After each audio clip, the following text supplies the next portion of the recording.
Look at yourself in the mirror, not with the eyes of the critic who seeks the new wrinkle or the recent grey hair, but with the eyes of the spirit that dwells within. What do you see? Society, obsessed with immaturity, has told you the great lie of decline. They have told you that life is a mountain. You climb with effort during youth, you reach the summit in middle age, and then it's all downhill.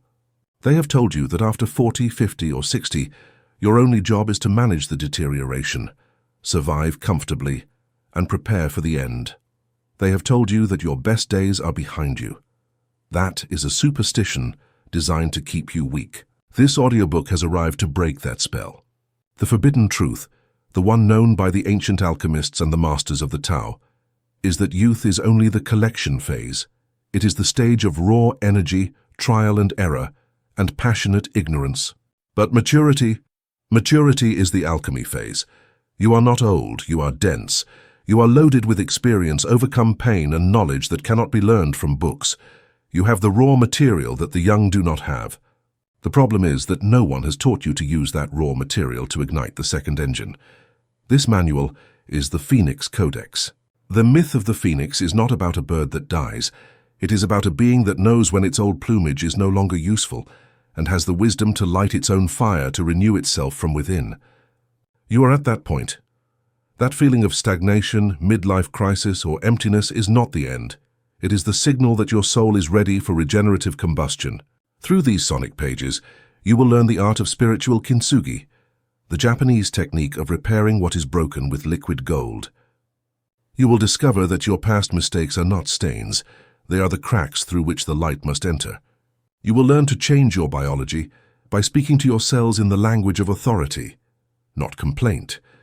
You will learn to manifest not with the frantic struggle of your 20s, but with the magnetic resonance of experience. We are not here to recover your lost youth. That would be moving backward. We are here to inaugurate your second life, a life of sovereign power, conscious health, and immortal legacy. The sun is not setting. It is simply changing its angle to illuminate what was previously hidden. Welcome to your golden age. Chapter 1. The illusion of linear time. The past is plastic. You have lived under the tyranny of the calendar. You have been taught that time is an arrow launched that never returns, a straight line running from birth to death. You have been told that the past is unalterable, a block of granite engraved with your mistakes and pains, and that all you can do is carry its weight. This is the illusion of linear time, and it is the main cause of the aging of the soul. When you believe the past is solid, you become a pillar of salt, like Lot's wife, paralyzed by looking back. But the physics of consciousness and the forbidden mysticism reveals a different truth. The past does not exist in time. It exists in the mind, and like everything that exists in the mind, it is plastic. It is malleable. It is editable. The first law of the Phoenix establishes, you are not the result of what happened to you. You are the result of the story you tell yourself about what happened to you. If you change the narrative, you change the cellular structure of your present. Welcome to quantum chronology. As we accumulate years, we accumulate files, memories of betrayals, memories of financial failures, echoes of hurtful words said 30 years ago.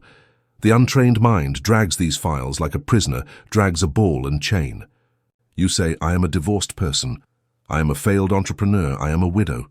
You use the past as an adjective that defines your present identity. But where do those events exist? They do not exist in the physical world.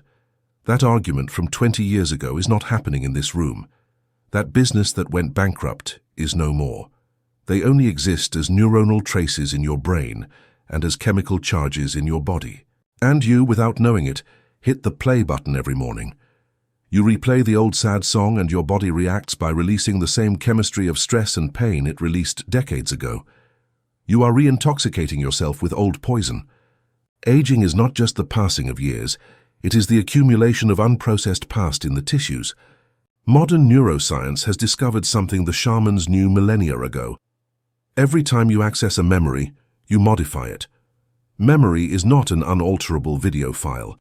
It is an active reconstruction. Every time you recall the painful event and feel like a victim, you are saving the file again with an extra layer of pain. You are making it more solid, heavier. But this means the inverse is true. If memory is plastic, it means you can enter it and change it. You cannot change the historical fact, what the cameras would have recorded. But you can change the internal impression.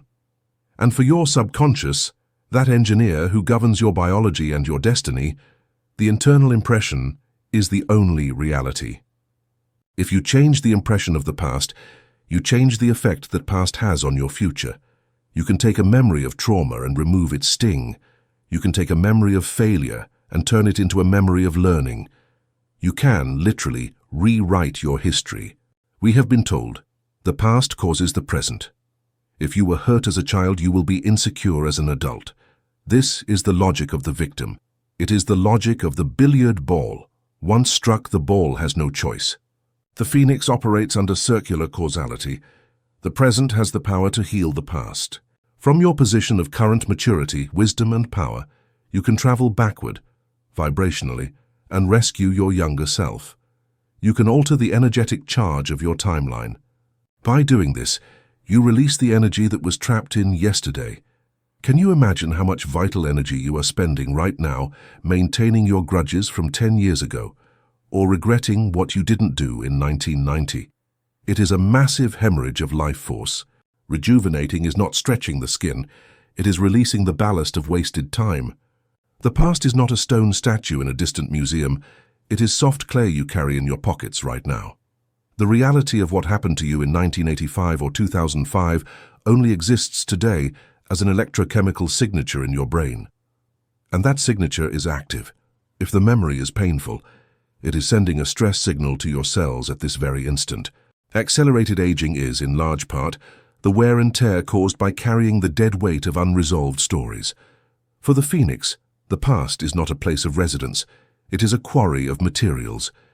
You enter the past not to cry, but to edit.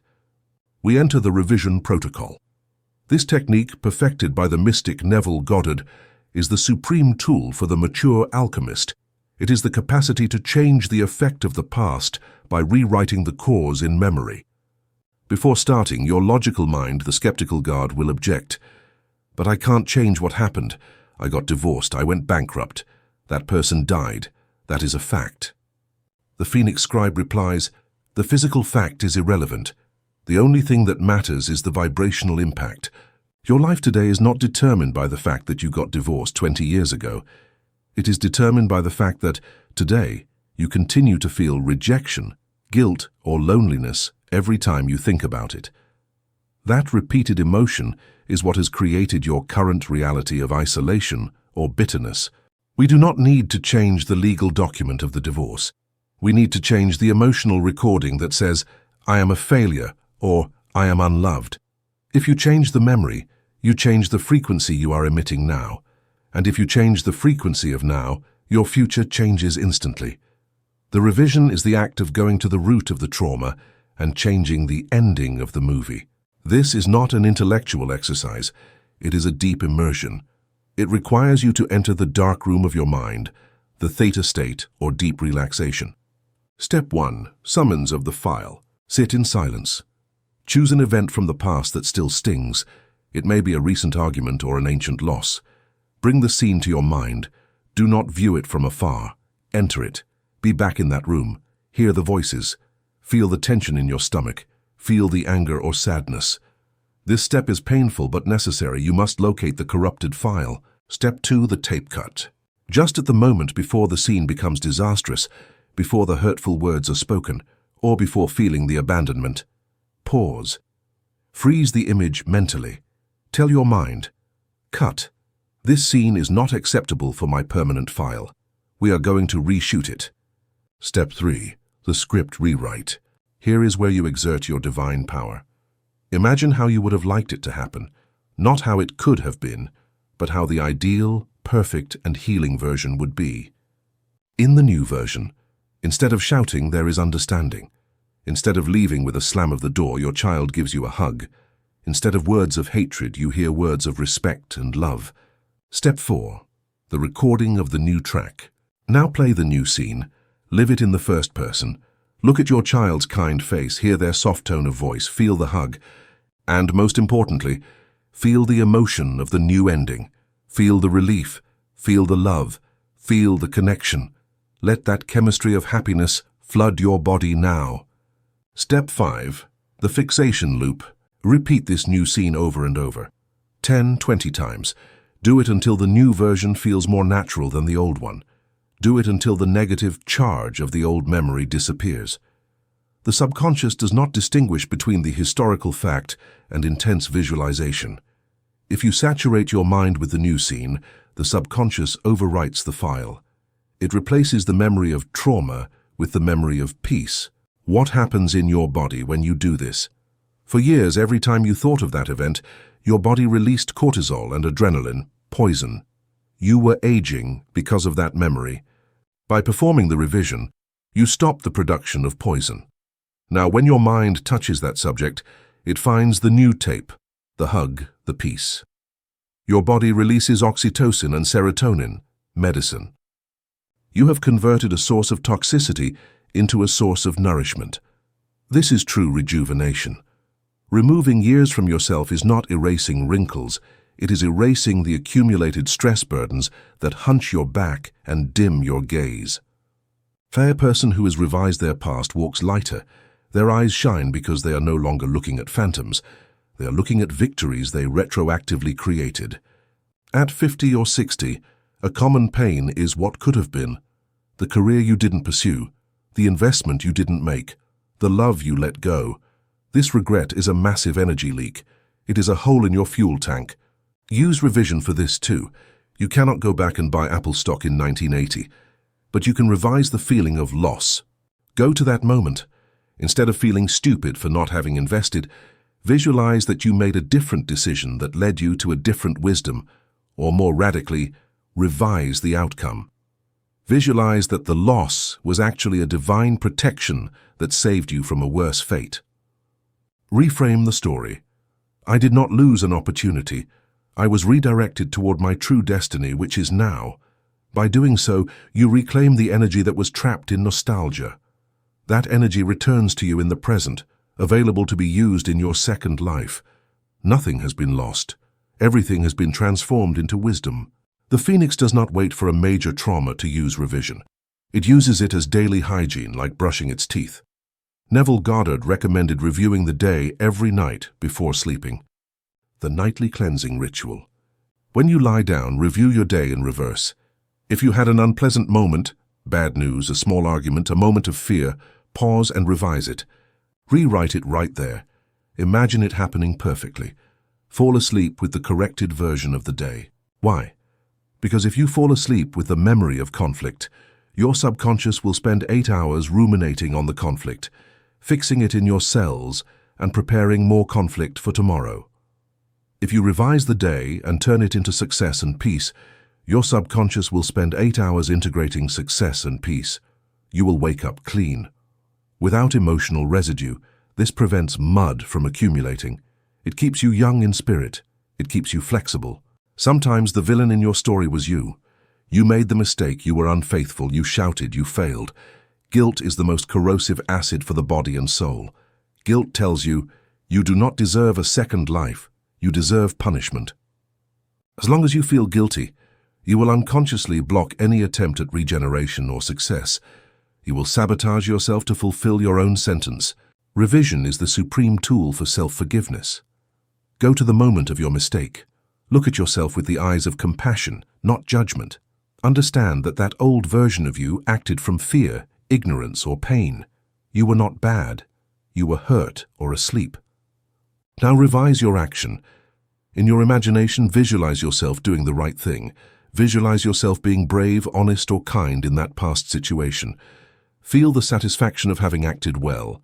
By doing this, you are installing a new behavior program. You are telling your brain, this is who I am now. That mistake was an anomaly. This rectification is my true nature. Revision allows you to redeem yourself. It allows you to say, that past no longer defines me. I have rewritten the code. When guilt disappears, the vital energy that was being used to punish you is released to heal you. Herein lies the greatest mystery of revision. Mystics claim that when you revise the past, the present physically changes. It seems like magic, but it is resonance. If you revise an argument with someone and turn it into peace in your mind, it often happens that that person calls you the next day, or their attitude toward you changes drastically without logical explanation. Why? Because by changing your memory, you have stopped emitting the conflict signal. You have cut the vibrational thread that sustained the fight. By changing your past, you have changed the timeline you are in now. You have jumped from a timeline where you are fighting with X to a timeline where you are at peace with X. Your past is not fixed. It is the anchor that holds your ship. If you move the anchor, the ship moves. Use revision to heal distant relationships, to soften hardened hearts, to open doors that seemed closed by old mistakes. By mastering revision, you become a chrononaut. You are no longer a victim of your history. You are its editor-in-chief. You realize that it is never too late to have a happy childhood, a happy marriage, or a successful career, because you can create the impression of those things within you. And the universe, which does not distinguish between what was and what you imagine it was, will treat you with the dignity of one who has lived that successful life. You become a person without luggage. You arrive at 60, 70, or 80 years old, light as a feather, with a smile on your lips, because you have cleaned all the ghosts from your mental house. That lightness is the source of eternal youth. Chapter 2. The Alchemy of Regret, the Kintsugi of the Soul. The second law of the Phoenix stops this hemorrhage of worth. You are not broken, you are being forged.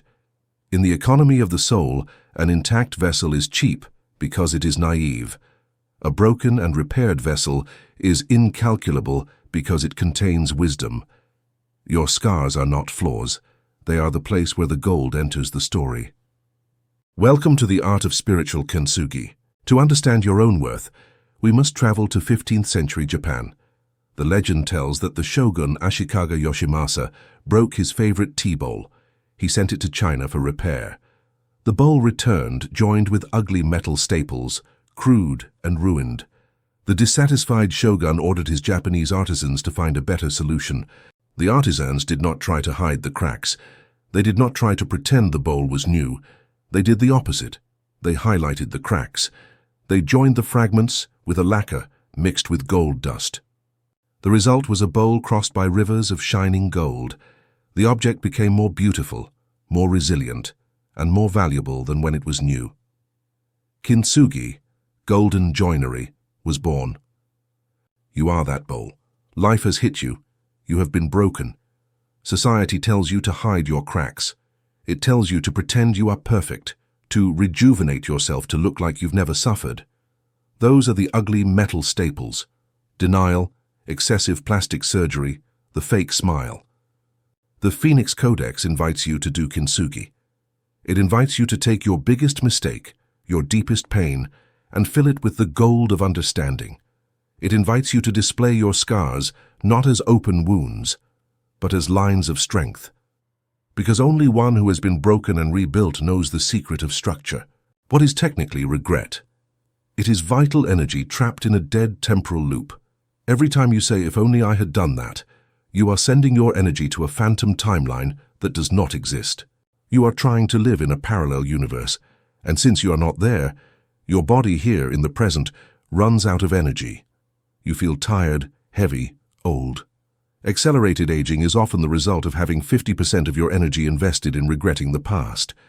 Regret is a leak. To close that leak, you do not need to forget. You need to capitalize. You need to collect the price of your pain. The paid tuition concept. Imagine you lost all your savings in a bad business 10 years ago. You have spent 10 years punishing yourself. How stupid I was. The alchemist says, wait, that money you lost was not a theft, it was tuition.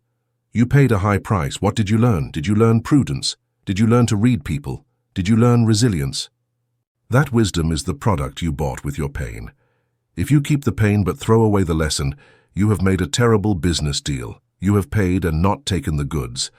Doing Kintsugi is saying, yes, it cost me dearly, it cost me a marriage, it cost me a fortune, but in return I obtained this gold, wisdom, compassion, fortitude, and now I am going to use this gold. When you convert the mistake into an asset, regret instantly disappears, because you realize that the mistake was necessary for the acquisition of mastery. Kintsugi is based on the philosophy of wabi-sabi. finding beauty in the imperfect, the impermanent, and the incomplete. Youth has the beauty of symmetry. It is the beauty of what has not been touched. It is a fragile beauty. Maturity has the beauty of history. It is the beauty of what has survived. You must stop chasing the beauty of symmetry, which is lost with time, and start cultivating the beauty of depth.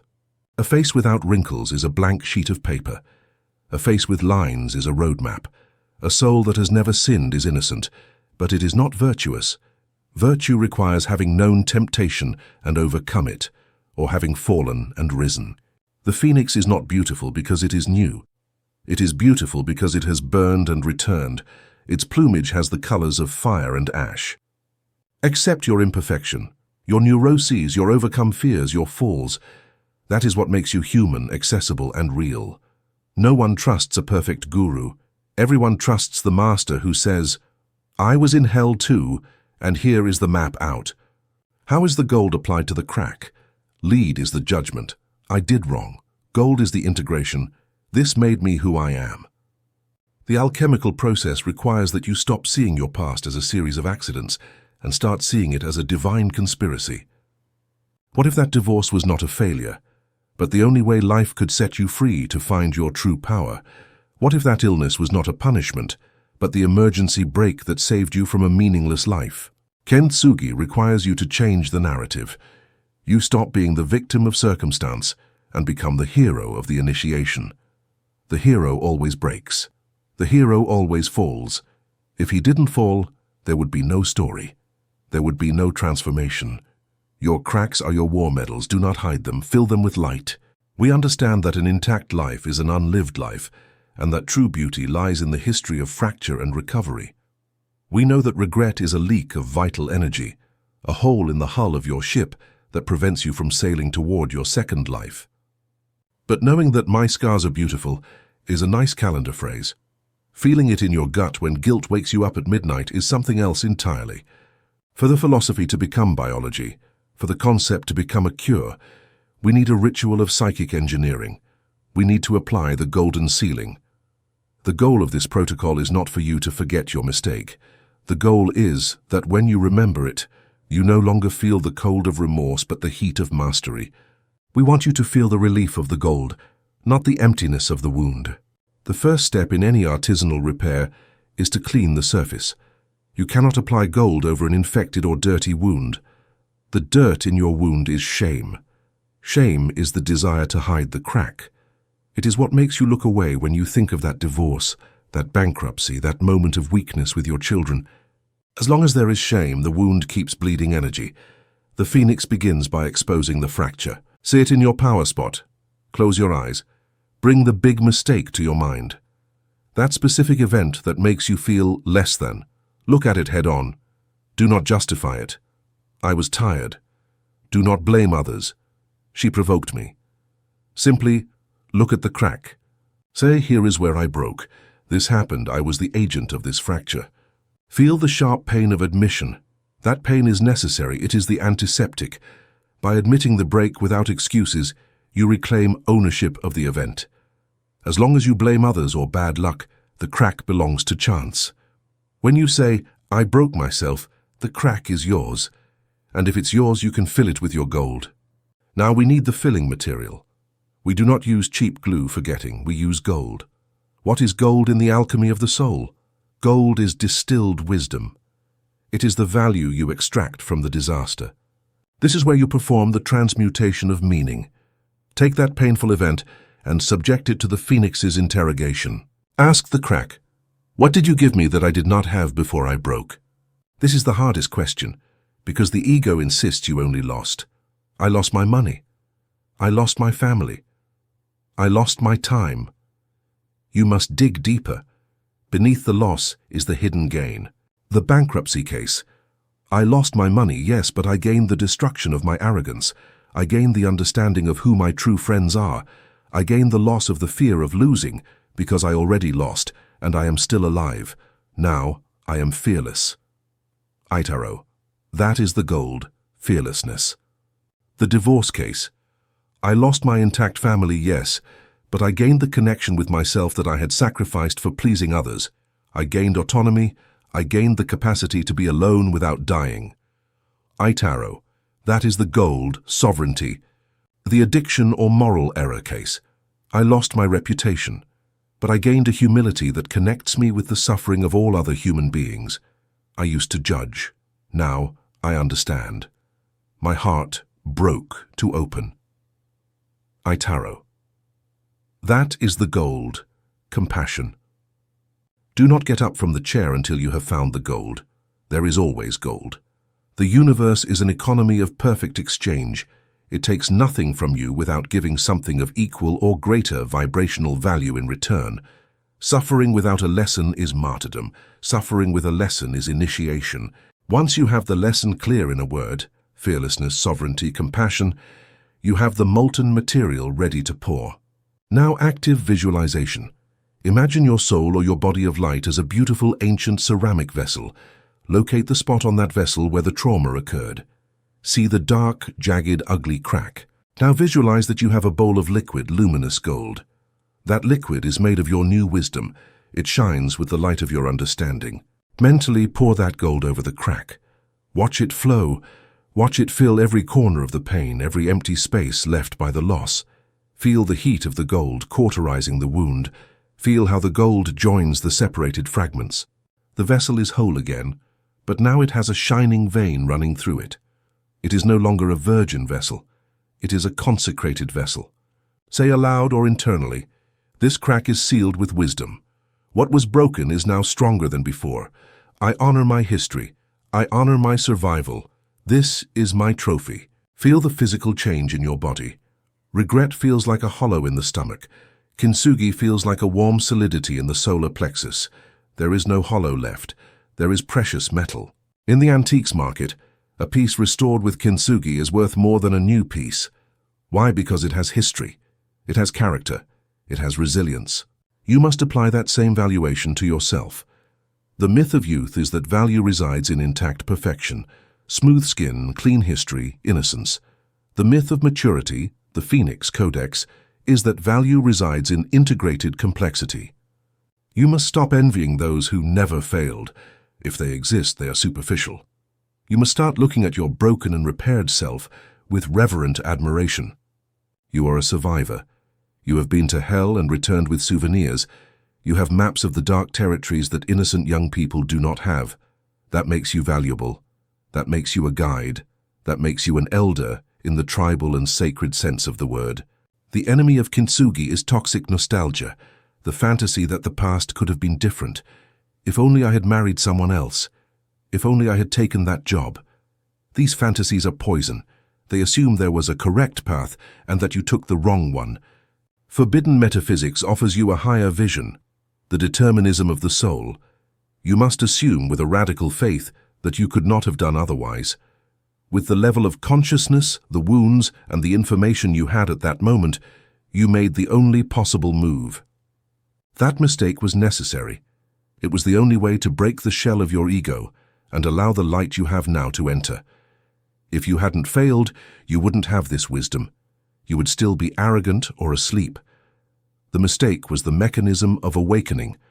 Therefore, the mistake was perfect. When you accept the perfection of your imperfection, nostalgia dies. You stop fighting with the ghost of the life that wasn't, and start falling in love with the life that is. The life that is, with all its gold and its cracks, is the only launch pad for your future. You cannot take off from an imaginary runway. Once you have sealed the crack with gold, something magical happens in your relationship with others. Before you hid your mistake, you were afraid of being judged. That made you distant, defensive, rigid. Now that the scar is gold, you don't mind if it's seen. In fact, sometimes you show it. This turns you into a human magnet. People are tired of the false perfection of social media. They are hungry for authenticity. When a mature man or woman stands before the world and says, "I fell here, I broke, it hurt, but I learned this and I got up," they become a beacon. You inspire others not by your infallibility, but by your repairability. You give them permission to be broken and to heal. The phoenix does not hide its ashes. It uses them to paint its wings. Your story of redemption is your credential. It is what gives you authority to speak, to teach, to guide. No one listens to one who has never bled. Everyone listens to the one who bled and healed. Do not underestimate the physical effect of this ritual. Regret is an inflammatory state. Maintaining active guilt requires your body to be in a constant fight against itself. It is like having the handbrake on while driving. The engine burns out. When you apply Kintsugi, when you accept and love your history, you release the brake. Inflammation subsides. The energy you use to hide your past is released to repair your present. You feel lighter. Your posture changes. Your face relaxes. You stop having the bitter face that characterizes so many older people, and you start having the face of wisdom. The wrinkles stop being lines of frustration and become lines of laughter and experience. You become beautiful in a way that no young person can imitate. The final level of mastery is reaching the point of giving thanks for the hammer that broke you. It is looking at the ex-husband, the treacherous partner, the economic crisis, and saying, "Thank you. Without you, I would still be a cheap, intact vessel. You were the necessary force to open me and allow the gold to enter." This is not masochism. It is understanding of divine engineering. It is understanding that coal needs pressure to become a diamond. When you reach gratitude for your complete past, without editing anything, without rejecting anything, you become whole. The word whole, integro, means lacking none of its parts. As long as you reject a part of your history, you are fragmented. When you embrace your complete history, you integrate, you become one, and a unified being is a channel of unlimited power. Chapter 3. Retroactive Forgiveness, Cutting the Phantom Chains. You have come far in your journey of regeneration, but as you try to take flight toward your second life, you feel a tug at your ankle. Something is holding you back. Something forces you to look back into the abyss of what has already passed. You look down and see the chains. Some are thick and rusty, forged 30 or 40 years ago. Others are more recent, but just as heavy. At the other end of those chains, you drag corpses. You drag the corpse of your failed marriage. You drag the corpse of the family inheritance dispute. You drag the ghost of the partner who cheated you in 1995. You believe that hating them is your way of punishing them. You believe your resentment is a prison for them. But the third law of the Phoenix reveals the brutal mechanics of the connection. Hatred is not separation. Hatred is a steel bond. As long as you hold a grudge against someone, you are quantum entangled with their vibration. To be free, it is not enough to move away physically. You must cut the umbilical cord of anger. Welcome to retroactive forgiveness. This is not an act of holiness. It is an operation to rescue your own vital energy. Let's talk biology before we talk spirit. What is resentment in chemical terms? It is a state of chronic alert. When you recall an offense from 20 years ago and feel that pang of anger in your chest, your body does not know that the event happened 2 decades ago. Your reptilian brain believes you are being attacked right now. It orders the release of cortisol. It orders tissues to inflame. It orders blood pressure to rise. If you maintain a grudge for 30 years, you have kept your body in a state of subtle inflammation for 30 years. You have been drinking drops of daily poison, hoping the other person would die. But the other person is happy, perhaps doesn't even remember you, while your arteries harden and your skin loses its luster. Resentment is the most potent aging agent there is. It is acid in the blood. It turns a mature person's face into a mask of bitterness. Notice the elderly. Some have faces of light, others have faces of stone. The difference is not genetics, it is forgiveness. The unforgiving person calcifies. The forgiving person remains fluid. If you want a second life of vitality, you cannot afford the luxury of hating. Your body no longer has the capacity to process that poison without damaging itself. Forgiveness is, above all, a biological survival measure. Who are you really hating? You think you hate your father or your ex, but the person who hurt you no longer exists. Biologically, their cells have changed. Psychologically, perhaps they have too. Or perhaps they have already died physically. What you hate is a phantom. It is a holographic image recorded in your memory, frozen in time, repeating the offense in an eternal loop inside your head. You are the projector of that movie. You are the jailer who keeps the phantom alive in the cell of your mind. And to keep the prisoner locked up, the jailer, you, has to stay at the cell door. You cannot leave to live your second life because you are busy guarding the tomb of your grievances. Retroactive forgiveness is the act of opening the cell door and saying, "Go, you are dead. I will no longer feed you with my attention." It is recognizing that you have been fighting a shadow, and that the only blood spilled in that fight is your own. In quantum physics, when two particles interact, they become entangled. If you affect one, the other reacts regardless of distance.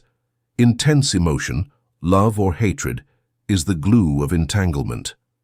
If you hate someone, you are vibrating at their frequency. You are tuned into their channel. This means that even if you live on another continent, you continue to receive their psychic trash through the cord of resentment. Do you want to be free from that toxic person? You must stop hating them. Hatred is an invitation, stay with me. Indifference or peace is the cut. I no longer know you vibrationally. The Phoenix needs to cut these wires to ascend. Why is it so hard for us to forgive? Because our ego thirsts for justice. We believe that if we forgive, we are saying, "It didn't matter." We are letting the culprit get away with it. We believe our resentment is the only court that makes them pay. This is the arrogance of the ego. You are not the judge of the universe. A law of cause and effect, karma, exists that is much more precise and efficient than your anger. No one gets away with it. Every being lives in the reality they have created. If someone hurt you from their own darkness, that person lives in the hell of their own darkness 24 hours a day. That is their punishment, being themselves. Your job is not to punish. Your job is not to be contaminated. By trying to be the avenger, you contaminate yourself with the same darkness you are trying to punish. You become equal to your enemy. The best revenge, the only revenge of the Phoenix, is to live a spectacularly happy and free life. Your happiness is the ultimate insult to darkness. Your health is the victory over trauma. Leave justice to the law. You focus on the ascension. Resentment is a high-tension cable connecting your solar plexus to the solar plexus of the one who hurt you. Through that cable, you send them your vital energy, your attention, and they send you their toxicity, the memory of pain. It is a macabre exchange that keeps you aging and tired. You have understood that forgiving is not absolving the other of their guilt, but absolving yourself of their presence. It is an act of eviction, but old tenants do not leave just because you ask politely. They have taken root in your psyche. They have settled into the furniture of your memory. To remove them, you need a notice of eviction executed with the authority of the Phoenix. We enter the Golden Scissors Protocol. This is a visual, emotional, and somatic ritual to cut the karmic ties and recover the soul fragments you left on the battlefield of the past. Before invoking the ghost, you must protect yourself. You are not going into the memory to be hurt again. You are going in as a sovereign judge to dictate a sentence of liberation. Sit in your sacred place. Ensure you will not be interrupted. Close your eyes and visualize a circle of golden fire around you. This circle is your perimeter of authority. Nothing can enter here without your permission. Inside this circle, you are the law. You are time. You are the owner. Breathe deeply. Feel your spine straighten. Assume the posture of dignity as learned in Chapter 2. Tell yourself, "I am the one who commands. I am the one who liberates. Today, I reclaim what is mine." Now you must bring the accused. Choose the person or situation that drains the most energy from you, that ex-partner, that critical mother, that cheating partner. Do not visualize the real person who is alive today, if they are. Visualize the phantom that lives in your mind. Visualize the version of them that hurt you. Invite him to enter your mental space, but keep him outside your circle of fire. Look him in the eye, observe his face. What do you feel? Fear, anger, sadness, powerlessness. Allow the emotion to rise, do not repress it. The Phoenix uses the heat of anger as fuel for the cut. You need to feel the chain to be able to cut it. This is the final hearing. This is the last time you will deal with this issue. You are going to tell him everything you never told him, but you will not do it as a crying victim. You will do it as a king dictating a sentence. The discourse of truth. In your mind or aloud if you are alone, speak to him. Tell him the harm he caused. You betrayed me. You stole years of my life. You made me feel small. You broke my heart. Vomit the darkness. Do not do it for him to understand. He is a ghost he does not understand. Do it to validate your own pain. For years you have told yourself it's not a big deal, or I have to be strong. Today, admit that it hurt. The recognition of the pain is the first step to letting it go. If you deny the wound gets infected. If you expose it to the air, it begins to heal. Once you have released the anger, a phase change occurs. Look at the phantom again. Look at him with the eyes of your current wisdom, the wisdom of your 50s, 60s, or 70s. You are no longer the frightened child or young person you were. Now you are the phoenix. Look at your aggressor. What do you really see? Do you see a powerful monster? Or do you see a wounded, ignorant, frightened person acting from their own limitations and traumas? Forbidden metaphysics teaches, no one harms from their power, they only harm from their weakness. The one who hurt you did so because he was broken, because he did not know how to love, because he was afraid, because he was unconscious. His malice was not proof of your lack of worth, it was proof of his lack of light. By seeing his smallness, the monster shrinks. He stops being the giant villain of your movie and becomes a sad actor. And a sad actor is not feared. He is pitied, or at best, met with compassionate indifference. This change in perception, from seeing them as executioners to seeing them as sick individuals, is what loosens the chain. Hatred requires respect for the other's power. When you lose respect for his power and see his weakness, hatred dissolves into pity. Now visualize the bond. Look at your solar plexus, the pit of your stomach. Look at the phantom's solar plexus. Visualize a thick, dark, pulsing cord that connects them. It is a cord of flesh and shadow. Through it, you have been feeding this phantom with your life for years. Look at how your light leaves you and enters him. Look at how his darkness leaves him and enters you. This is the mechanism of aging. You are sharing a circulatory system with an emotional corpse. It is time to cut. Visualize in your right hand enormous solid gold scissors. They are heavy, they are sharp, they are made of your sovereign will. Raise your hand, feel the weight of the decision, and with one quick, definitive, and violent movement, cut. Hear the sound of the cut. Zas. Watch how the end running toward the phantom falls to the ground and withers like a dead snake. Watch how the end coming from you retracts quickly into your body, instantly sealing itself with golden light. Feel the whip of return. When you cut an elastic tension, the energy snaps back suddenly. Feel your energy rush back to you. Feel your stomach relax. Feel your shoulders drop. You are no longer feeding anyone. The parasite has been disconnected. It is not enough to cut.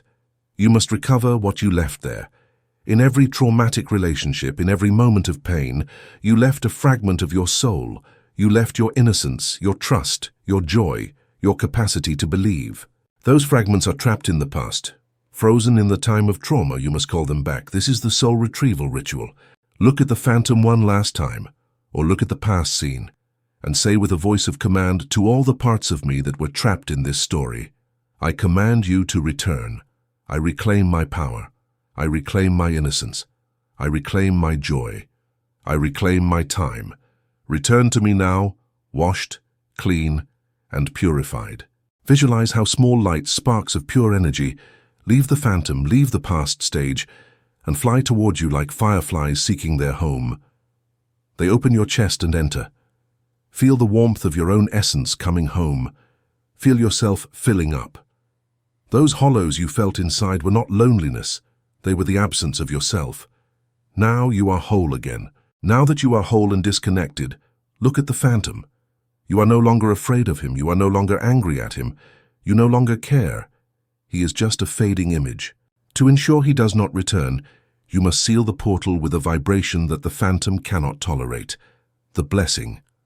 Darkness cannot pass through a wall of light. Tell the phantom, I forgive you, not because you deserve it, but because I deserve peace. I release you from your debt. You owe me nothing more. Take your path, go into the light, or go where you belong, but leave here. I bless you and dismiss you. Goodbye. Visualize how the phantom's image becomes transparent. It dissolves into mist. The wind carries it away.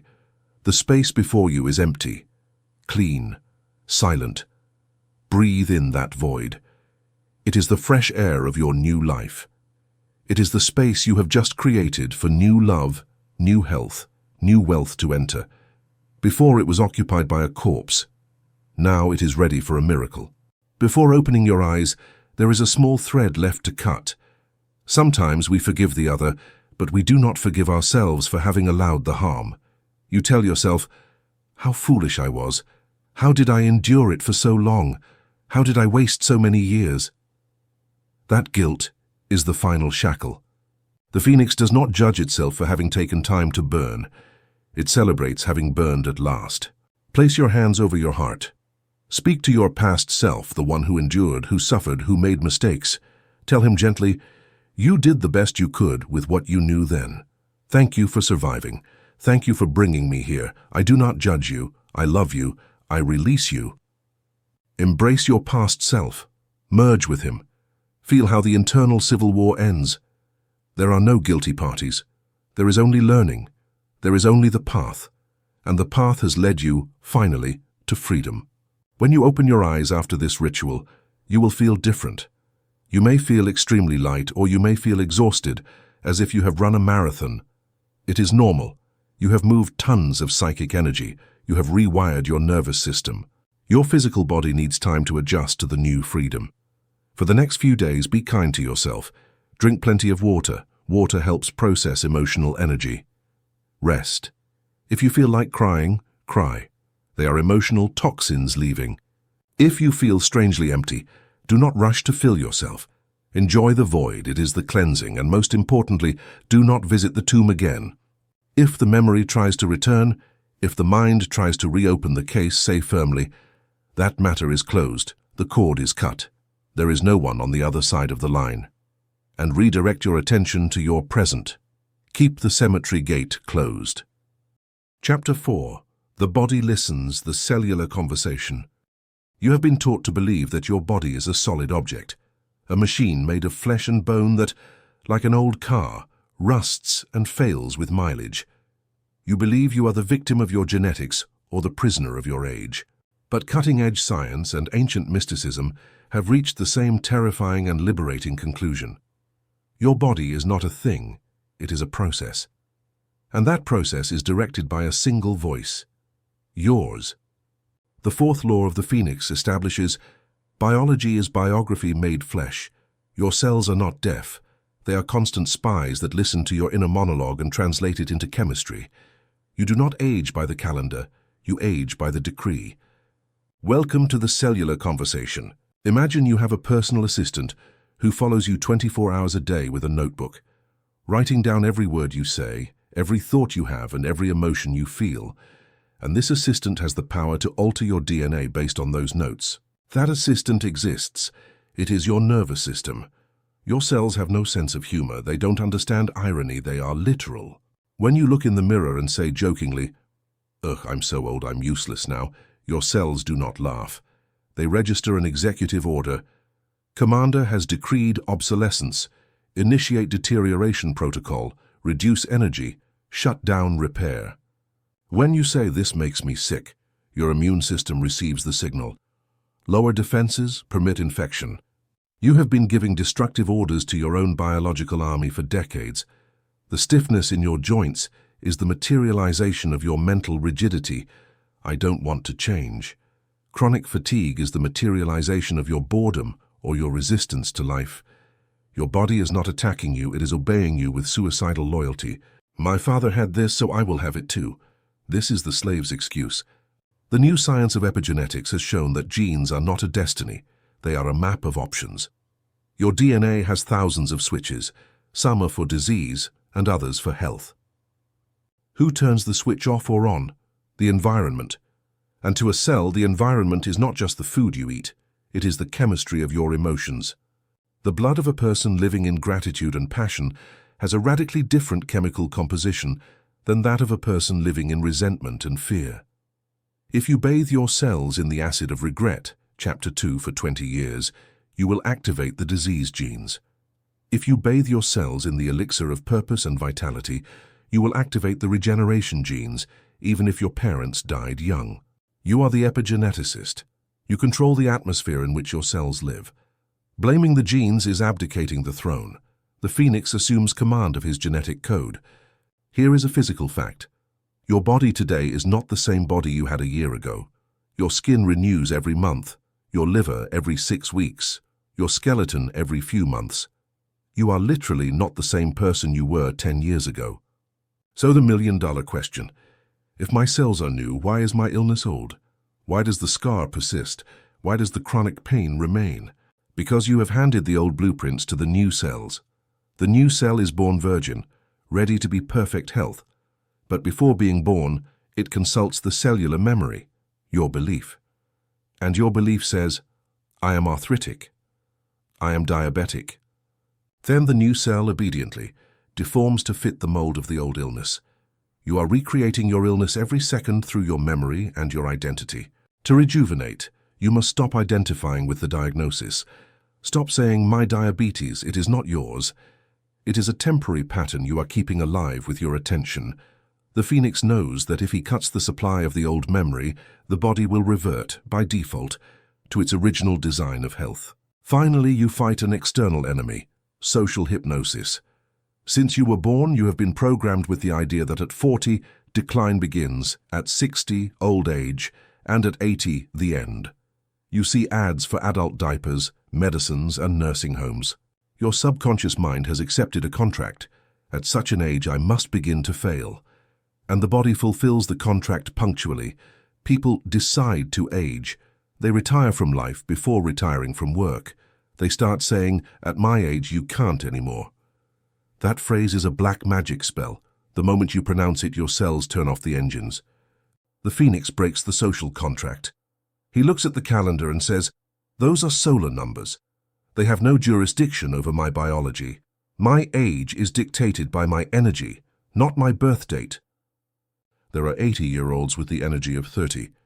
There are 30-year-olds with the energy of 90. The difference is not time, it is fire. Your body is not a stupid object that breaks down. It is a hypersensitive community of billions of living entities, cells, that have been receiving orders of defeat, fear, and obsolescence for years. Illness and accelerated aging are the perfect execution of those orders. To reverse this process, you do not need to fight your body. Struggle is stress and stress is aging. You need to lead your body. You must assume the rank that belongs to you by divine right, the cellular commander. Imagine you are the general of an immense army that has been losing the war because communication lines were cut and the soldiers, cells, were receiving panic and retreat messages. Today, you restore communication. Today, you issue the new order of the day. We enter the regeneration protocols. Most people ignore their body until it shouts in pain. They live in their head, disconnected from the neck down. The Phoenix restores diplomatic connection. You must convene a staff meeting with your biology. The localization technique. Sit in silence, close your eyes. Direct your attention to the area of your body that gives you the most trouble, the tired liver, the sore knees, the anxious heart. Do not go there with fear. What's wrong with me? Do not go there with hatred. Damn pain. Go with the attitude of a king visiting a loyal subject who has been wounded in battle defending him. Place your physical hand over that area. The warmth of your hand is the signal of presence, the address of repair. Speak to the organ, aloud or mentally but with clear intention. 1. First, ask for forgiveness. I ask for forgiveness for burdening you with my stress, forgiveness for feeding you poison, food, or emotions, forgiveness for ignoring you. I acknowledge that you have been doing the best you could under terrible conditions. Feel the tension in the area decrease. Cells feeling heard and not attacked, exit defense mode. 2. Second, give the new order. Starting today, I change the rules. I decree that you have permission to heal. I send you the order to relax. I send you the order to flush toxins. I send you the order to return to the original pattern of perfection. I trust your intelligence. Do your job. Your cells do not need you to explain how to heal. They know chemistry better than you. They need you to give them the energetic resource, faith and relaxation, and the authorization to stop defending and start repairing. The engineer, your subconscious, needs a blueprint to build. If you continue to visualize your body as sick, old, or weak, you are delivering the blueprint of deterioration. You must project the blue blueprint, the original design. In ancient mysticism, it was said that every physical body is a dense copy of a perfect body of light, or etheric body. Illness is simply a distortion in the copy, not in the original. Your job is to remind matter of its true form. The holographic superposition visualization. Close your eyes. Visualize your body or the affected part not as red, painful flesh, but as a structure of white, shining or blue light. See the perfect geometry. See the flow of energy without blockages. If there is a broken bone, visualize it welded and strong, glowing with light. If there is an infection, visualize the white light dissolving the dark spots, leaving the tissue pristine. Superimpose this image of perfection onto the reality of the symptom. Tell your body, this is the truth.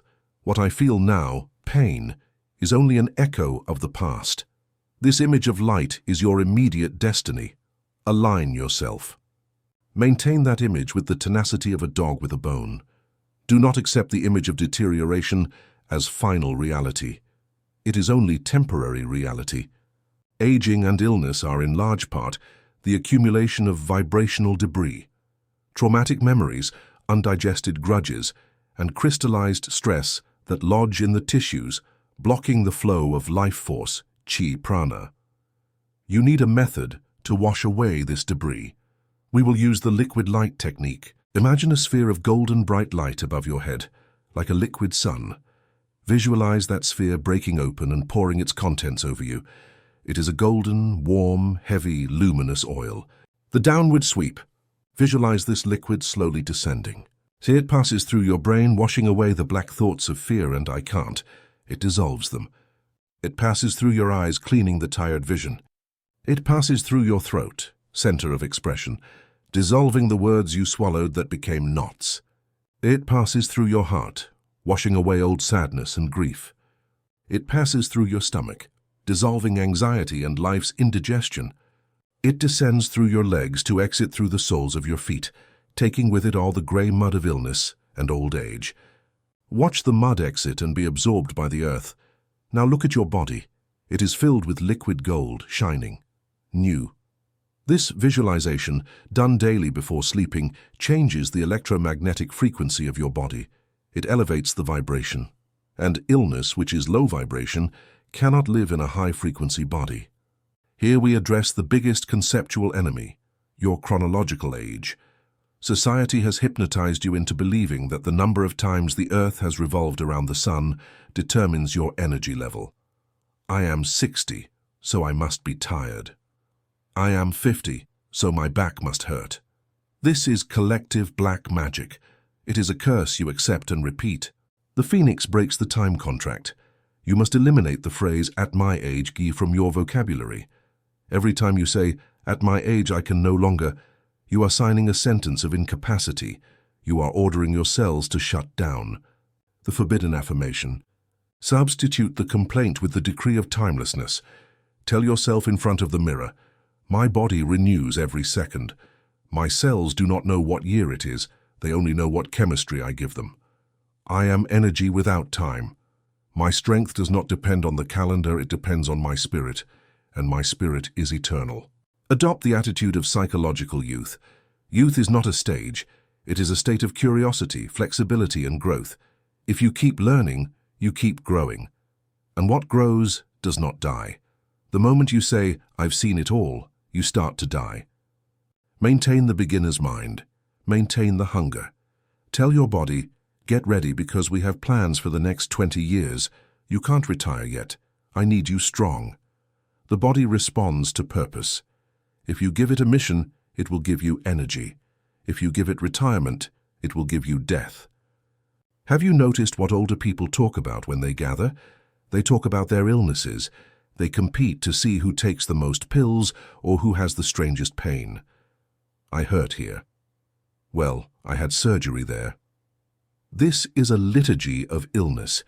It is a ritual of worship of deterioration. By talking about your symptoms, you glorify them. You solidify them. You give them prominence, and your subconscious says, the master is obsessed with illness. It must be important to him. Let's create more. The Phoenix imposes a verbal quarantine. Strictly forbid yourself from talking about your pains. unless it is with your doctor to seek a cure. Do not use your illness as a social talking point. Do not use it to ask for pity. Do not use it to fill the silence. Starve the illness of attention. When someone asks you, "How are you?" do not give an inventory of your miseries, say, "improving every day," or "in the process of restoration," or simply, "well." Lying to current reality to affirm desired reality is not deception, it is magic. It is prophecy. Speak health, and health will listen to you. We will not give a specific diet, but a metaphysical principle. Food is not just calories and nutrients, it is information, it is condensed solar energy. When you eat dead, processed industrial foods, you are eating information of death, stagnation, and inertia. It is low-vibration food. When you eat living foods, plants, fruits, pure water, you are eating light. You are ingesting the vibration of the sun and the earth. The Phoenix seeks high-frequency foods. Before eating, perform a small ritual. Place your hands over the food. Bless it. May this energy become my own light. May this matter repair my temple. By blessing the food, you change its subtle structure, as Masaru Emoto demonstrated with water. You make it more compatible with your biology. Eat with gratitude, not with anxiety. Digestion is a sacred act of transmuting matter into spirit. Physical rigidity is the reflection of mental rigidity. Fear freezes. Trauma tenses. The antidote is movement. You don't need to be an Olympic athlete. You need to move the energy. The Phoenix does not exercise out of vanity. He exercises to pump life. Walking, dancing, stretching. These are ways of telling the body, we are alive, we flow, we are not stagnant. When you move the lymph and the blood, you move the trapped emotions. Many traumas are released simply by sweating or stretching a tense muscle. Consider your physical activity as a form of somatic prayer. Every step is a yes to life. Every stretch is a rejection of the rigidity of death. Finally, change your relationship with the symptom. Pain is not a mistake. It is a red light on the dashboard. It is your body telling you, something in your life is misaligned. Something in your thought, emotion, or action is harming me. Please, change. The profane takes a pill to cover the red light, the symptom, and keeps driving the same way. The result is the engine seizing up, serious illness. The master, when he feels the symptom, stops and listens. He asks, "What message are you bringing me? What must I change? Do I need to rest more? Do I need to leave this toxic job? Do I need to express my creativity? Do I need to forgive?" When you decipher the message and make the necessary life change, the symptom becomes unnecessary. The body withdraws it because it has fulfilled its function as a messenger. Real healing always involves a change in consciousness. Illness is the forceful invitation to transformation. Accept it, learn, and heal. We conclude this chapter with a commitment. Your body is the only vehicle you have to experience this universe. It is your temple, your laboratory, and your instrument. Treat it with the reverence you would treat the most sacred object in the world. Make a pact today. I promise not to attack you with my thoughts anymore. I promise to listen to you. I promise to give you rest, light, and movement. You sustain me, and I honor you. We are a team, and our destiny is vitality. Feel how your cells respond to this pact. Feel a tingling, a warmth, an expansion. It is the biological army coming to attention, ready to receive the commander's new orders. The civil war is over. The reconstruction has begun. Chapter 5. The Fountain of Youth, the State of Awe. The fifth law of the Phoenix is the law of eternal novelty. Old age is not a matter of years, it is the calcification of curiosity. Youth is the capacity to look at the old with new eyes. Awe is the only vibrational state that stops time. Welcome to the true fountain of youth. It is not water, it is an attitude. The number one enemy of your vitality is not cholesterol, it is rigid certainty. As we age, we accumulate data, experiences, and patterns. We become experts at predicting what will happen. I know what my partner will say. I know how this coffee tastes. I know how this movie will end. This capacity for prediction is useful for survival, but it is lethal for living. When you believe you know what you are seeing, you stop looking. Your brain, to save energy, stops processing present reality and simply shows you an archive photo from your memory. You no longer see your spouse, you see the memory of your spouse. You no longer taste the food, you recall the taste. You live in a recycled, grey and lifeless phantom world. This disconnection from living reality is what makes you feel old. You feel that days are repetitive and short, because to your brain, they are repetitive. Cynicism, that attitude of "you don't impress me," is an ego defense mechanism to avoid feeling vulnerable to the unknown. But the price of that defense is the death of joy. Zen masters have a concept called Shoshin, the beginner's mind. They say in the beginner's mind there are many possibilities, in the expert's mind there are few. The Phoenix, although an old soul, chooses to operate with a child's mind.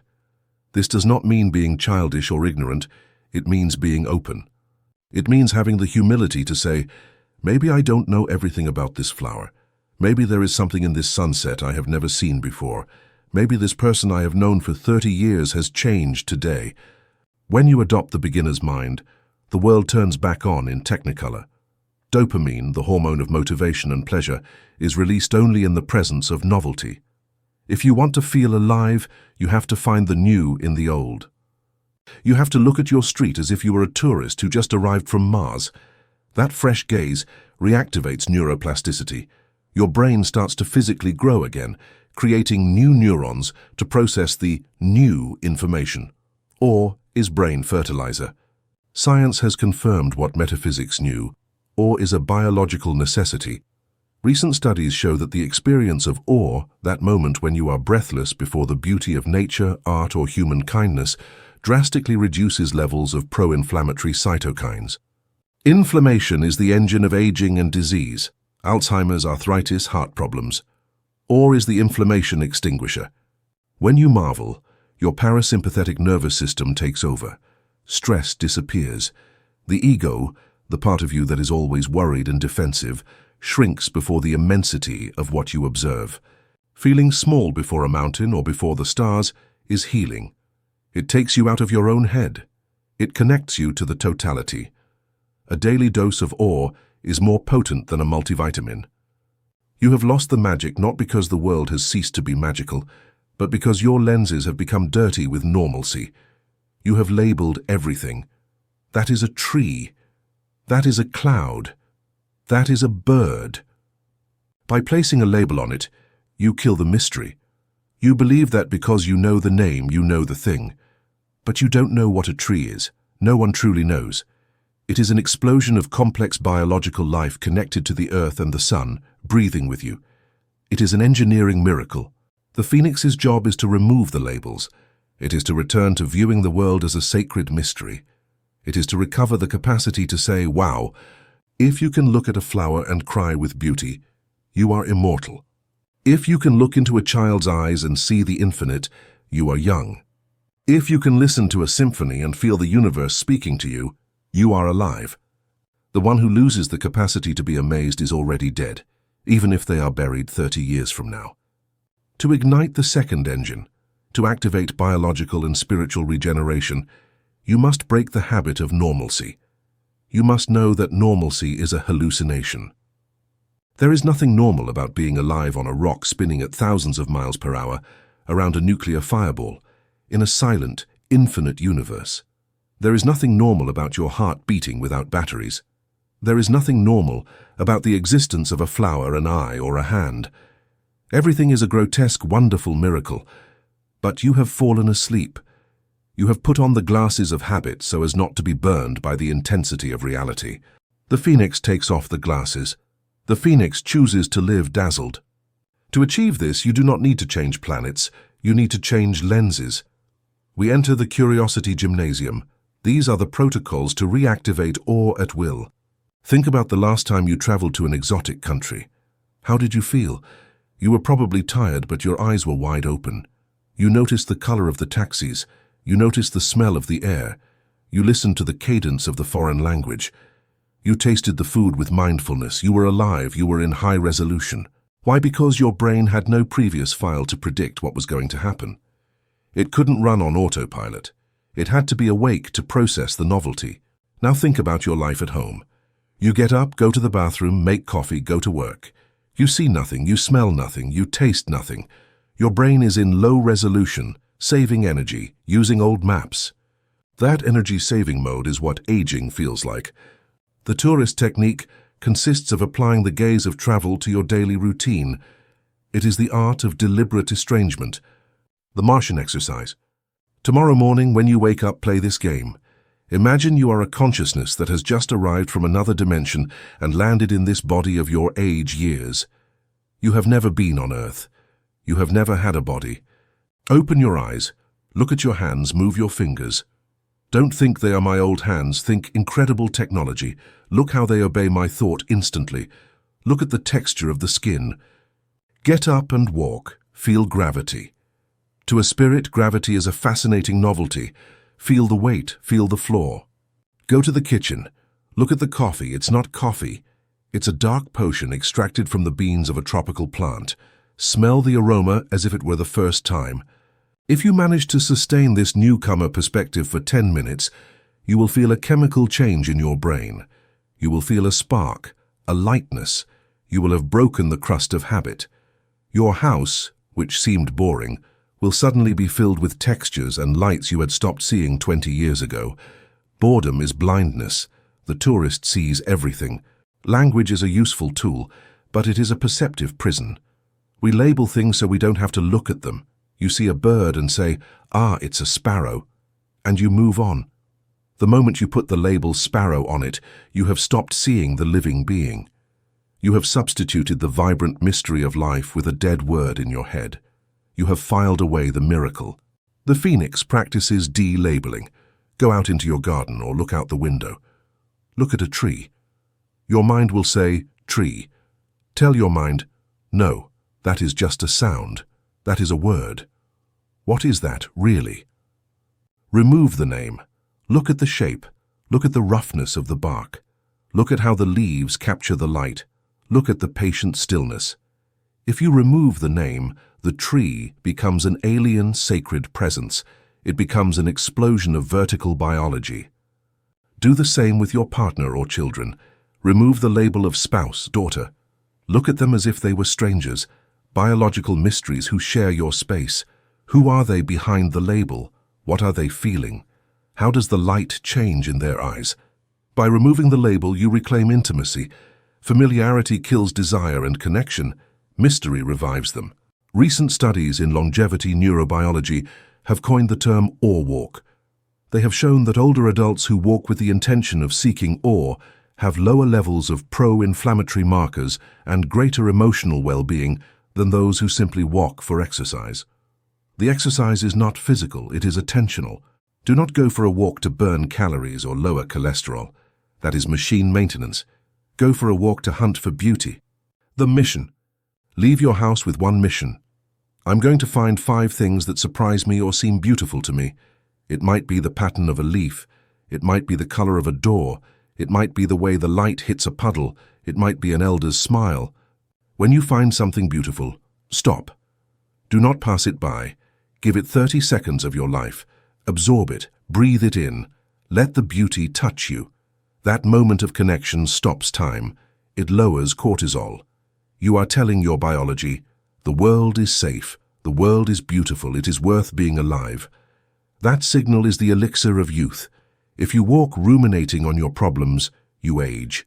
If you walk hunting for beauty, you rejuvenate. Mental old age begins when you stop asking questions and only give answers. This is so because I say so. In my day, it was done like this.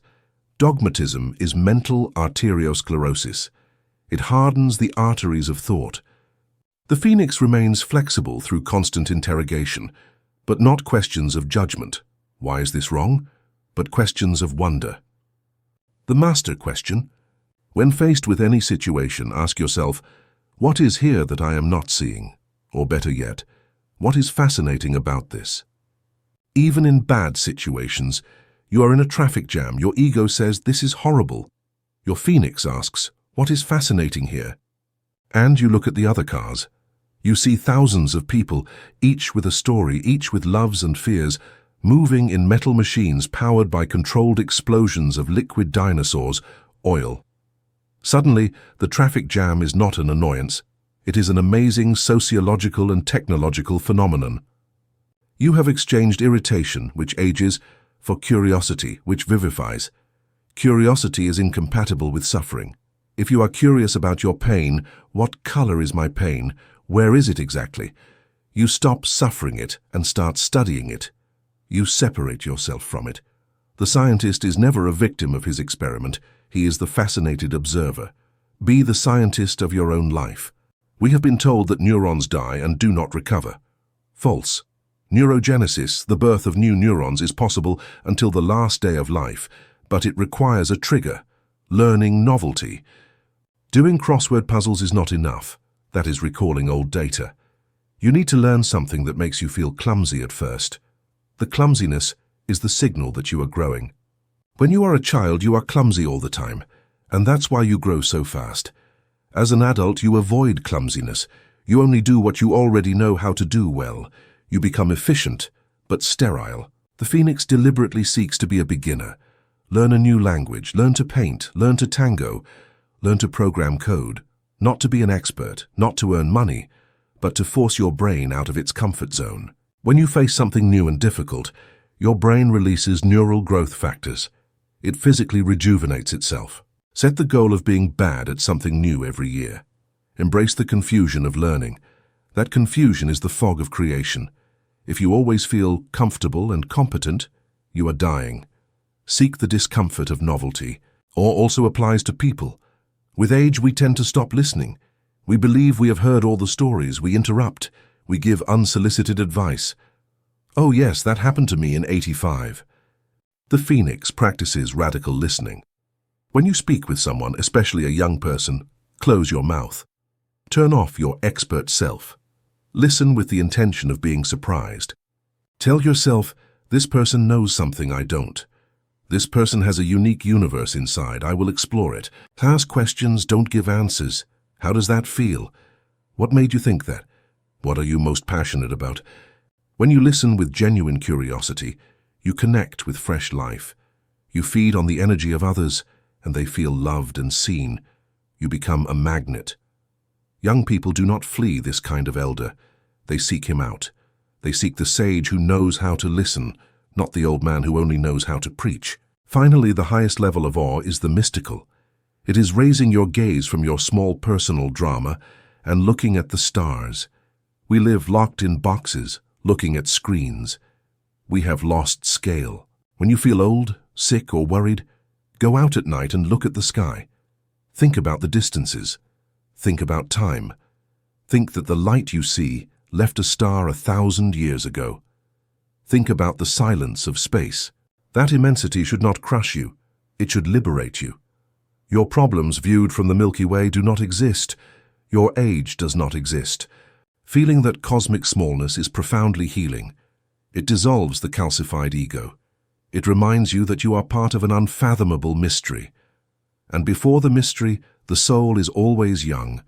The soul is an eternal child playing in God's garden. The Starry Night Ritual.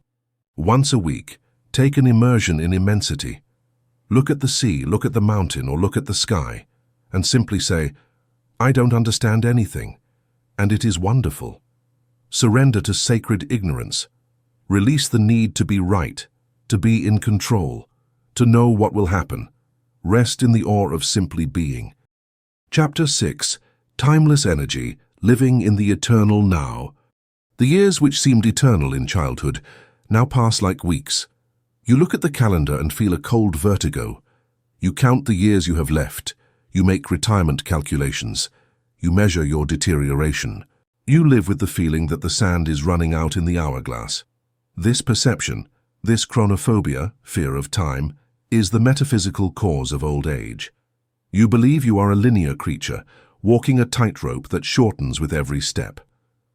The sixth law of the Phoenix breaks the line. Time is not a horizontal line that runs out. It is a vertical depth that is infinite.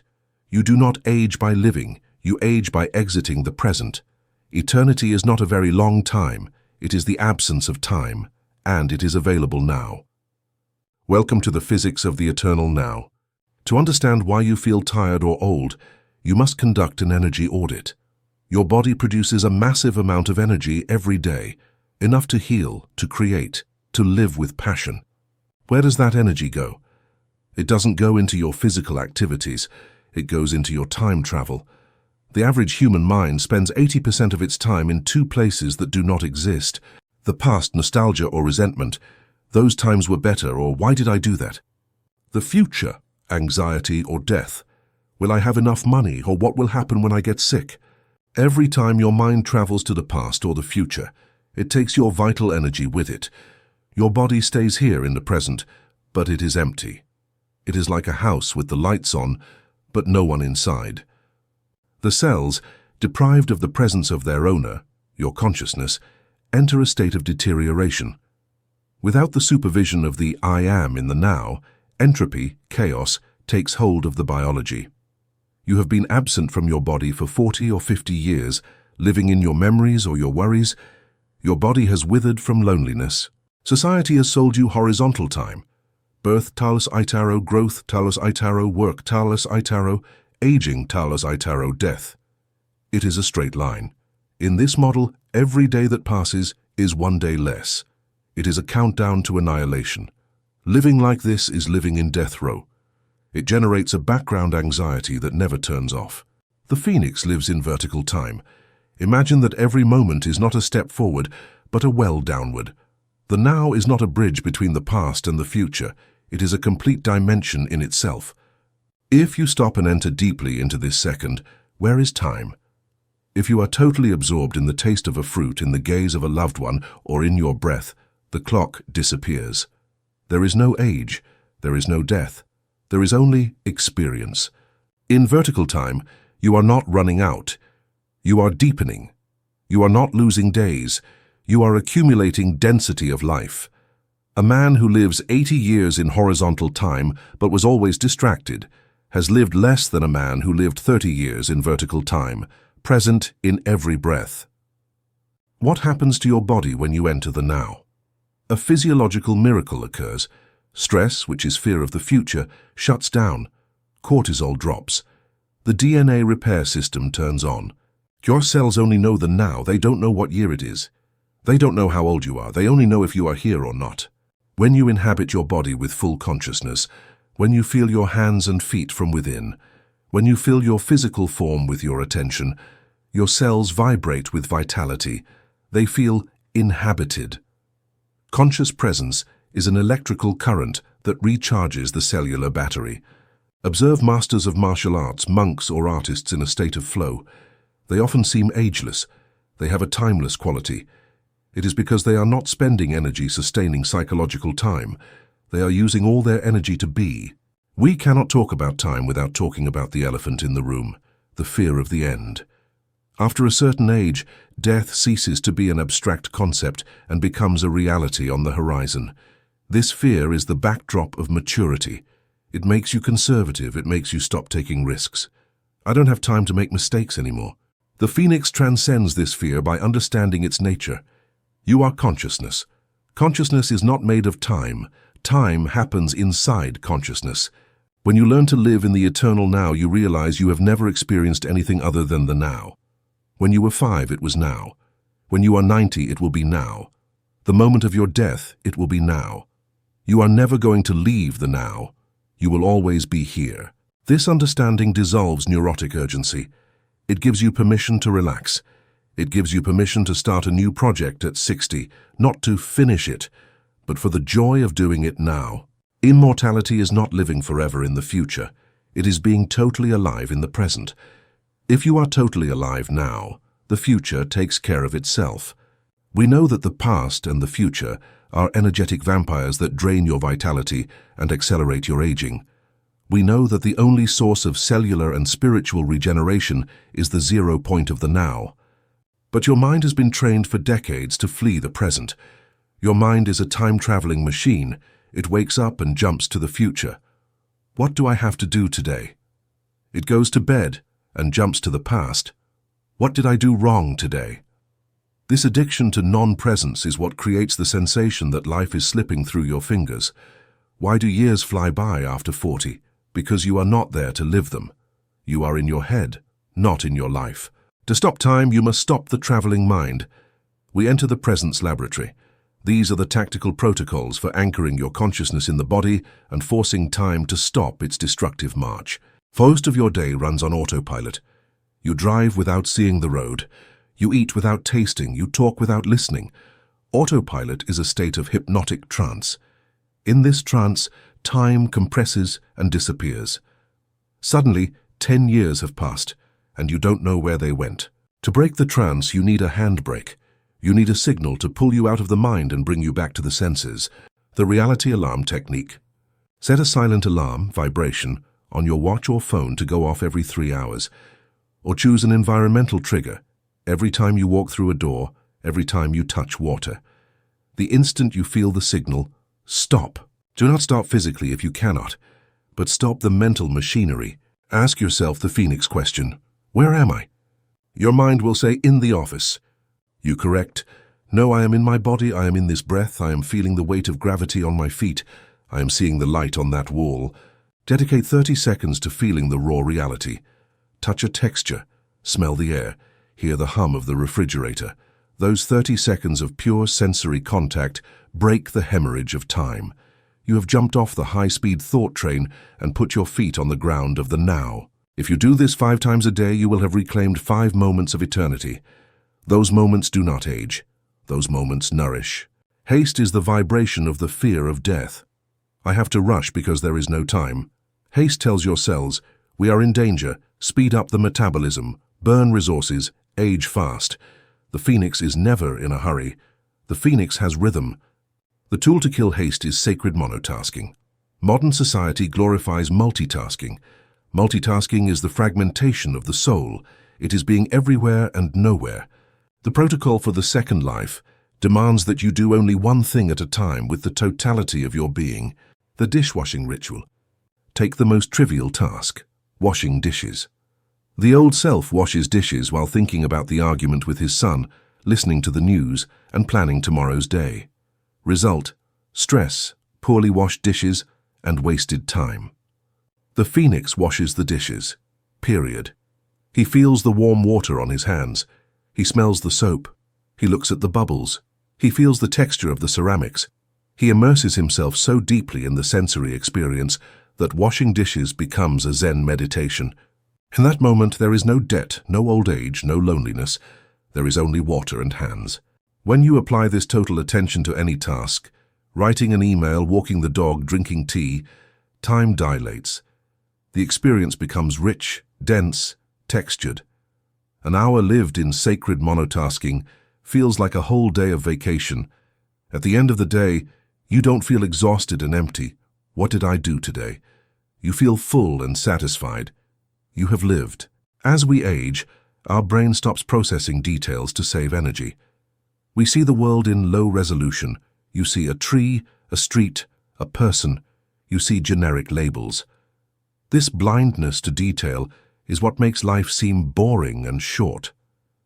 The rejuvenation protocol demands that you return to seeing in high resolution. You must adopt the painter's gaze.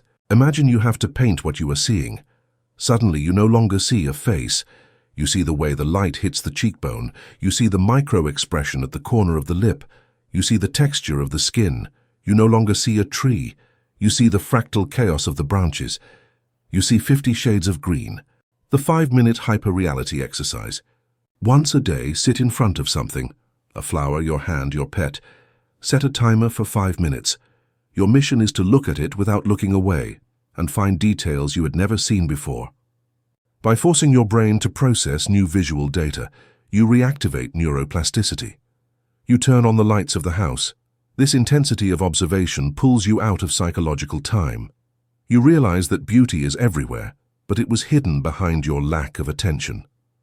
The world becomes new again because you look at it with new eyes. The disease of maturity is the obsession with utility. What am I doing this for? What do I gain? Is it productive? Everything becomes a means to an end. You exercise to be healthy. You work to have money. You read to know. You live in the future, the result, and sacrifice the present, the action. This instrumentalization of life empties it of meaning. The Phoenix reclaims play. Play is the only activity done for its own sake, not for a result. Children play, that's why they are eternal. You must introduce activities into your life that have no what for. Paint, even if you do it badly and no one sees it. Sing, even if you are off-key. Walk aimlessly. When you do something for the sheer pleasure of doing it, you cut the cord of linear time. There is no goal to reach, therefore there is no haste. You are inhabiting the circle of eternal return. This playful energy is the serum of youth. It tells your biology, life is not a task, it is a recess, and the body responds with vitality, not resistance. The problem is not that you lack good experiences, it's that you don't digest them. You drink your morning coffee while looking at your phone. You swallow the pleasure without noticing it. Something good happens, and 5 seconds later, you are already worried about the next thing. You are a bulimic of experiences. You swallow and vomit. The Phoenix practices savoring. It is the art of prolonging pleasure. When something good happens, a ray of sunshine, good news, a delicious taste, stop. Do not move on to the next thing. Stay there. Close your eyes. Amplify the sensation. Tell yourself, this is good. This is life. I receive it. If you manage to extend the pleasure of a 2-minute coffee into 10 minutes of conscious enjoyment, you have multiplied your life by 5. Longevity is not adding years to life, it is adding life to the years. And life is added through the depth of attention. This will sound radical, but it is necessary. Hope can be a poison to presence. Hope says the future will be better. That implies the present is insufficient. Living by waiting for your children to visit, waiting for retirement, waiting for the pain to pass is living in a perpetual waiting room. The Phoenix kills hope to be born into radical acceptance. Accept this moment exactly as it is, with its pain, its silence, its imperfection. If you are lonely, do not wait for company. Be your own company now. Inhabit your loneliness with dignity. If you are in pain, do not wait for future relief. Breathe into the pain now.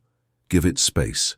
When you stop expecting the moment to be different, friction disappears, and paradoxically, when you fully accept the present moment, it transforms. Loneliness turns into solitude, peace. Pain turns into pure sensation. You have stopped running. You have arrived. And the one who has already arrived does not age because he has nowhere to go. Finally, to conquer time, you must anchor yourself in what is timeless. Do this mental experiment. Close your eyes and remember when you were 7 years old. Remember the sensation of being you. Now remember when you were 20, the sensation of being you. Now feel your current self. Have you noticed something? The self who observes is the same. Your body has changed, your thoughts have changed, your emotions have changed, but the observer, that silent presence behind the eyes, has not aged a single day. That observer is ageless.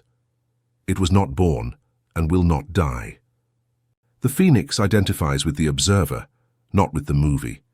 When you look in the mirror and see wrinkles, the ego says, I am old. The observer says, the vehicle has wear and tear marks. I am still intact. The more you anchor yourself in that sensation of the timeless I am, the less you will be affected by physical deterioration. People who live identified with their soul have a youth in their gaze that is disconcerting. The eyes do not age because they are the windows of the eternal. Take refuge in that identity. It is your bunker against time. Chapter 7. The Design of Legacy Beyond Success. Society has a ready-made poisonous answer for you. Retirement. They tell you that your productive function is over, that now it's time to rest, entertain yourself, play golf, or watch television until the light goes out. They invite you to become irrelevant. The Phoenix Codex rejects this death sentence. In ancient metaphysics, life does not end in rest, it culminates in mastery. The first half of life, that of the hero, is about forming the ego, conquering, earning money, having children, establishing a name. It is about receiving. The second half of life, that of the Phoenix, is about transcending the ego, teaching, guiding, donating, creating culture. It is about giving. The seventh law states, success is what you accumulate, legacy is what you share. The purpose of the fruit is not to stay on the tree, but to fall and nourish the earth for future generations. If you do not give away your wisdom, it rots inside you. Welcome to the design of legacy. 1. The difference between the old and the elder. We must distinguish two archetypes. The old person is someone who has accumulated years but has lost purpose. He clings to what he had. He lives in the past. He complains that the good old days were better. He is a consumer of resources. The elder or the sage is someone who has distilled his years into wisdom. He does not live in the past. He uses the past as a map to guide those who come after. He is a producer of spiritual value. The world is full of old people and hungry for elders. Your mission is to become that elder. You don't need a white beard or to live on a mountain. You need the attitude of the giver. The elder knows that his life is no longer about proving anything to anyone. He no longer has to compete. That lack of competition gives him supreme authority. He can speak the truth because he has nothing to lose. He can love without attachment because he needs nothing in return. During the first life, you chased success. Success is measured in external metrics, money, position, trophies, likes. It is an energy of mine. In the second life, you chase meaning. Meaning is measured in internal metrics. Impact, connection, beauty, truth. It is an energy of ours. Many successful men and women reach the top and feel a terrifying emptiness. They have the money, but they lack the soul. It is because they are trying to feed their second life with the food of the first. They continue seeking more money when their soul is asking for more purpose. The design of legacy requires you to change your currency. You must ask yourself, what will I leave on the table when I get up from the feast of life? I'm not talking about economic inheritance, that's easy. I'm talking about vibrational inheritance. Do you leave the world a little more lucid, kinder, more beautiful? If you leave today, will someone breathe easier because you lived?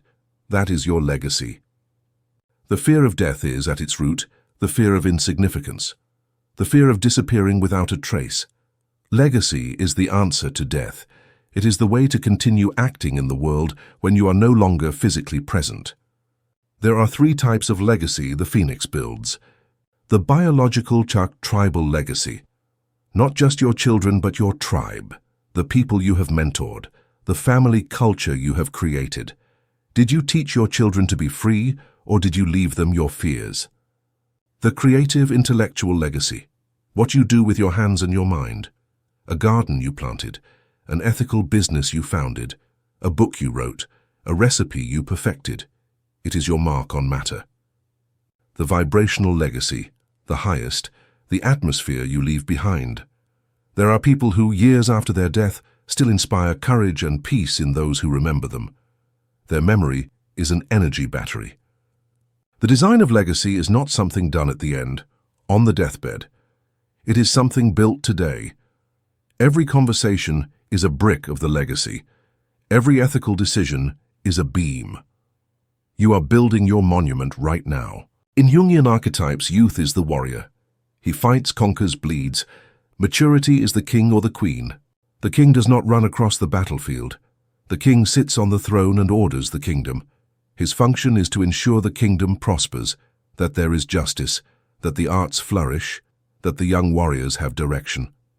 Your job now is to authorize and bless. Stop trying to do everything yourself. Start empowering others. Your wisdom is the gold that young people desperately need, even if they don't know how to ask for it. But you cannot give it by imposing it, in my day. You have to give it by being an example of a life so well lived that they come to ask you, how do you do it?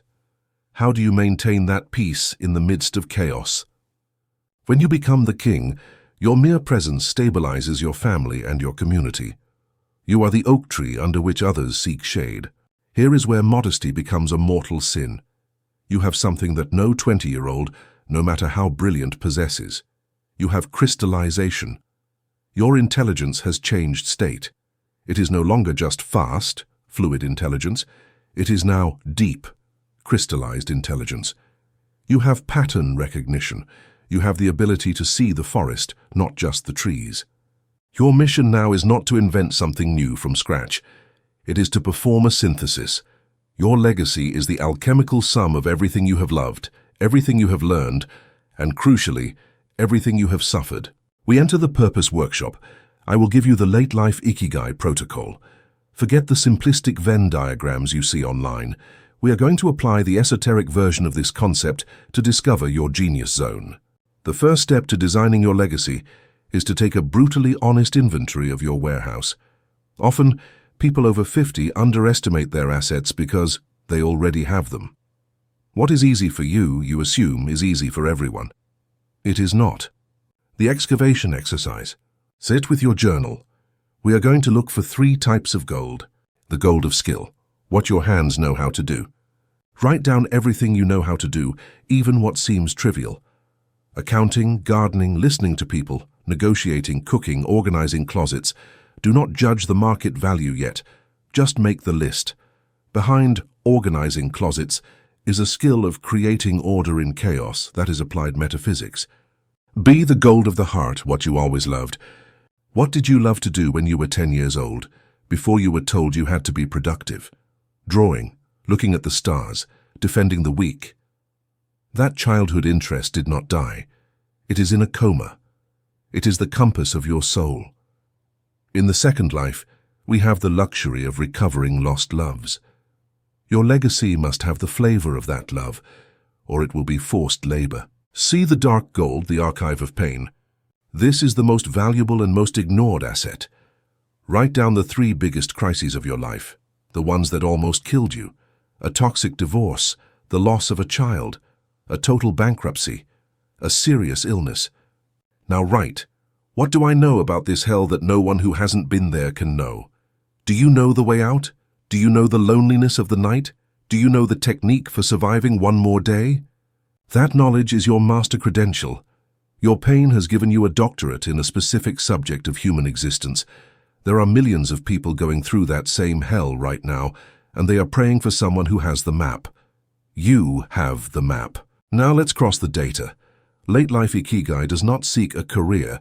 It seeks a function. It seeks the intersection where your skill, your love, and your overcome pain meet. Example 1. Skill, accounting and numbers. Love, teaching and explaining things. Overcome pain, bankruptcy due to poor emotional money management. Synthesis, legacy. Do not go back to being an accountant. Become a financial healing mentor for families in crisis. You use your skill, numbers driven by your pain, empathy for bankruptcy, to teach, love. That is a legacy. Example 2. Skill, gardening. Love, beauty and silence. Overcome pain, deep depression and anxiety. Synthesis, legacy.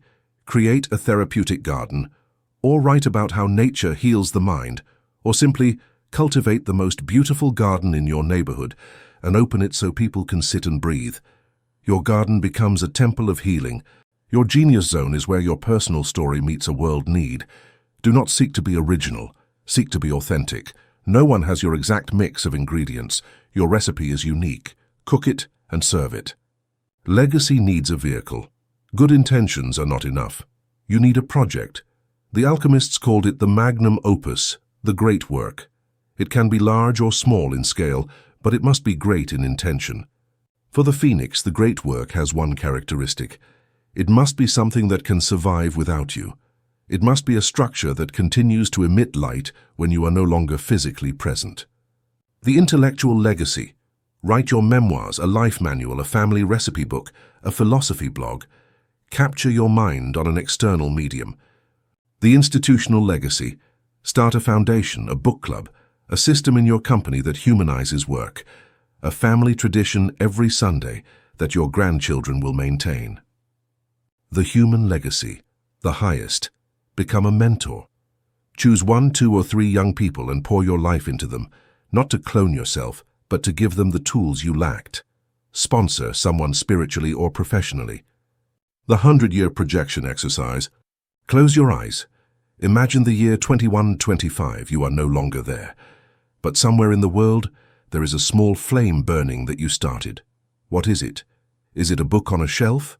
Is it a tree that provides shade? Is it a work ethic in a family? Is it a story told about the grandfather-mother who changed the lineage's course? Define that flame and start lighting it today. The mature ego has one fear. If I dedicate myself to giving, who will take care of me? I need to secure my old age. This is the scarcity mindset that blocks the flow. Forbidden metaphysics teaches the economy of the gift. The law is, the pipe always gets wet with the water it transports. If you become a channel of value for the world, the universe has to keep the channel you in perfect condition. You cannot enrich the lives of others without enriching your own. It is a physical impossibility. When you dedicate yourself to your legacy, to your ikigai, you activate a magnetic vitality. People want to pay you for your wisdom. People want to take care of you because you are valuable to the community. Your health improves because you have a purpose. The immune system responds to motivation. Security in old age does not come from clinging to money. It comes from being vibrationally indispensable. If you are a source of light, the world will protect you like a treasure. The miser dies alone. The pelican dies surrounded by abundance because he created an ecosystem of gratitude around him. Trust the flow. Give your best work, and the work will sustain you. We must address the most dangerous word in the modern dictionary: retirement. The idea that you reach a certain age and stop working to rest is a recent industrial invention, and it is lethal. In nature, no animal retires. The animal functions until its last day. The human being is designed for utility. When you retire in the traditional sense, stopping creation, stopping contribution, dedicating yourself only to passive leisure, you send a clear signal to your biology. I am no longer needed. The mission is over. And biology responds, understood, initiating shutdown protocol. Physical and mental deterioration accelerates brutally after inactive retirement. The phoenix never retires. He may change jobs. He may stop working for money in an office he hates. But he never stops working on his great work. He changes career for mission. He changes obligation for vocation. But he continues to wake up every morning with something to do, something to solve, something to improve. The challenge rate. To keep yourself young, you must maintain a constant challenge rate. If your life is too easy, you weaken. You need problems to solve. You need projects that scare you a little. You need to learn things that are hard for you. Comfort is the waiting room for death. Challenge is the gymnasium of life. Design a legacy that demands you to grow, that forces you to use your brain and heart to the maximum. There is a disease of the soul called spiritual constipation. It occurs when you know a lot, have lived a lot, have a lot of love, and you don't let it out. You keep your stories to yourself. You keep your advice for fear of bothering. You keep your art. That retained energy rots.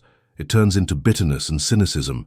The bitter old person is almost always a sage who refused to share. The phoenix makes the vow of transmission. I will take nothing to the grave. I will die empty. This phrase by Wayne Dyer is the mantra of legacy. Empty yourself every day. If you have an idea, write it. If you have a feeling of love, say it. If you have money, use it to create beauty.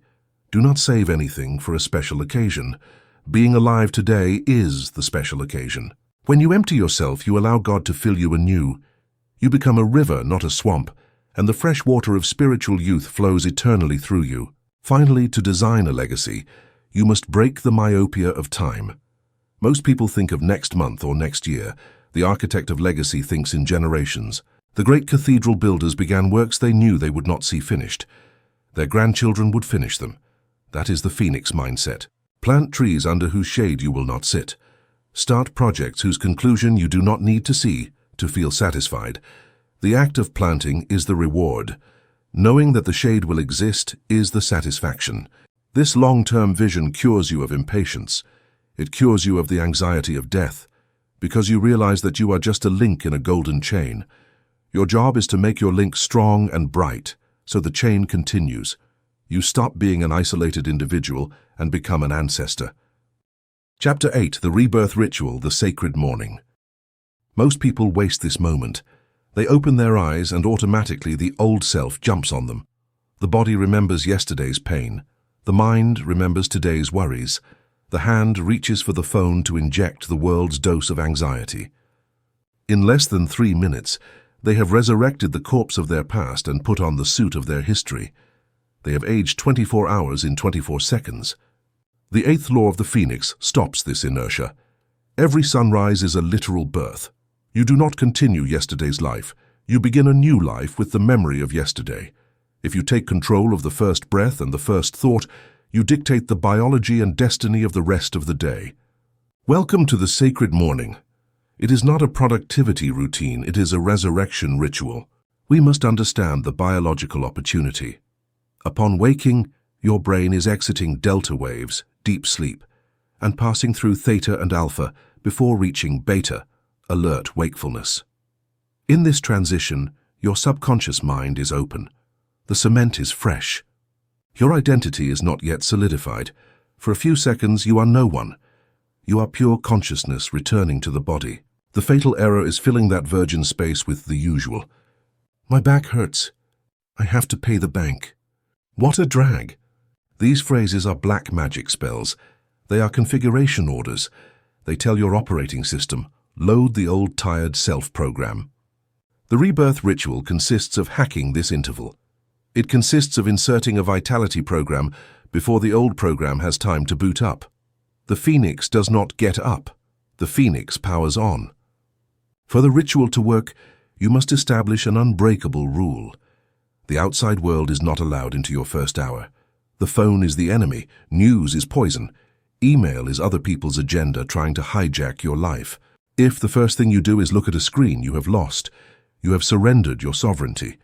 You have put your brain in reaction mode, stress, instead of creation mode. Cortisol spikes. Blood pressure rises. Cellular aging accelerates before you get out of the sheets. The master establishes a sacred perimeter. The first hour is for you and for God, or the source. It is the time to calibrate your instruments. No one has a right to your attention before yourself.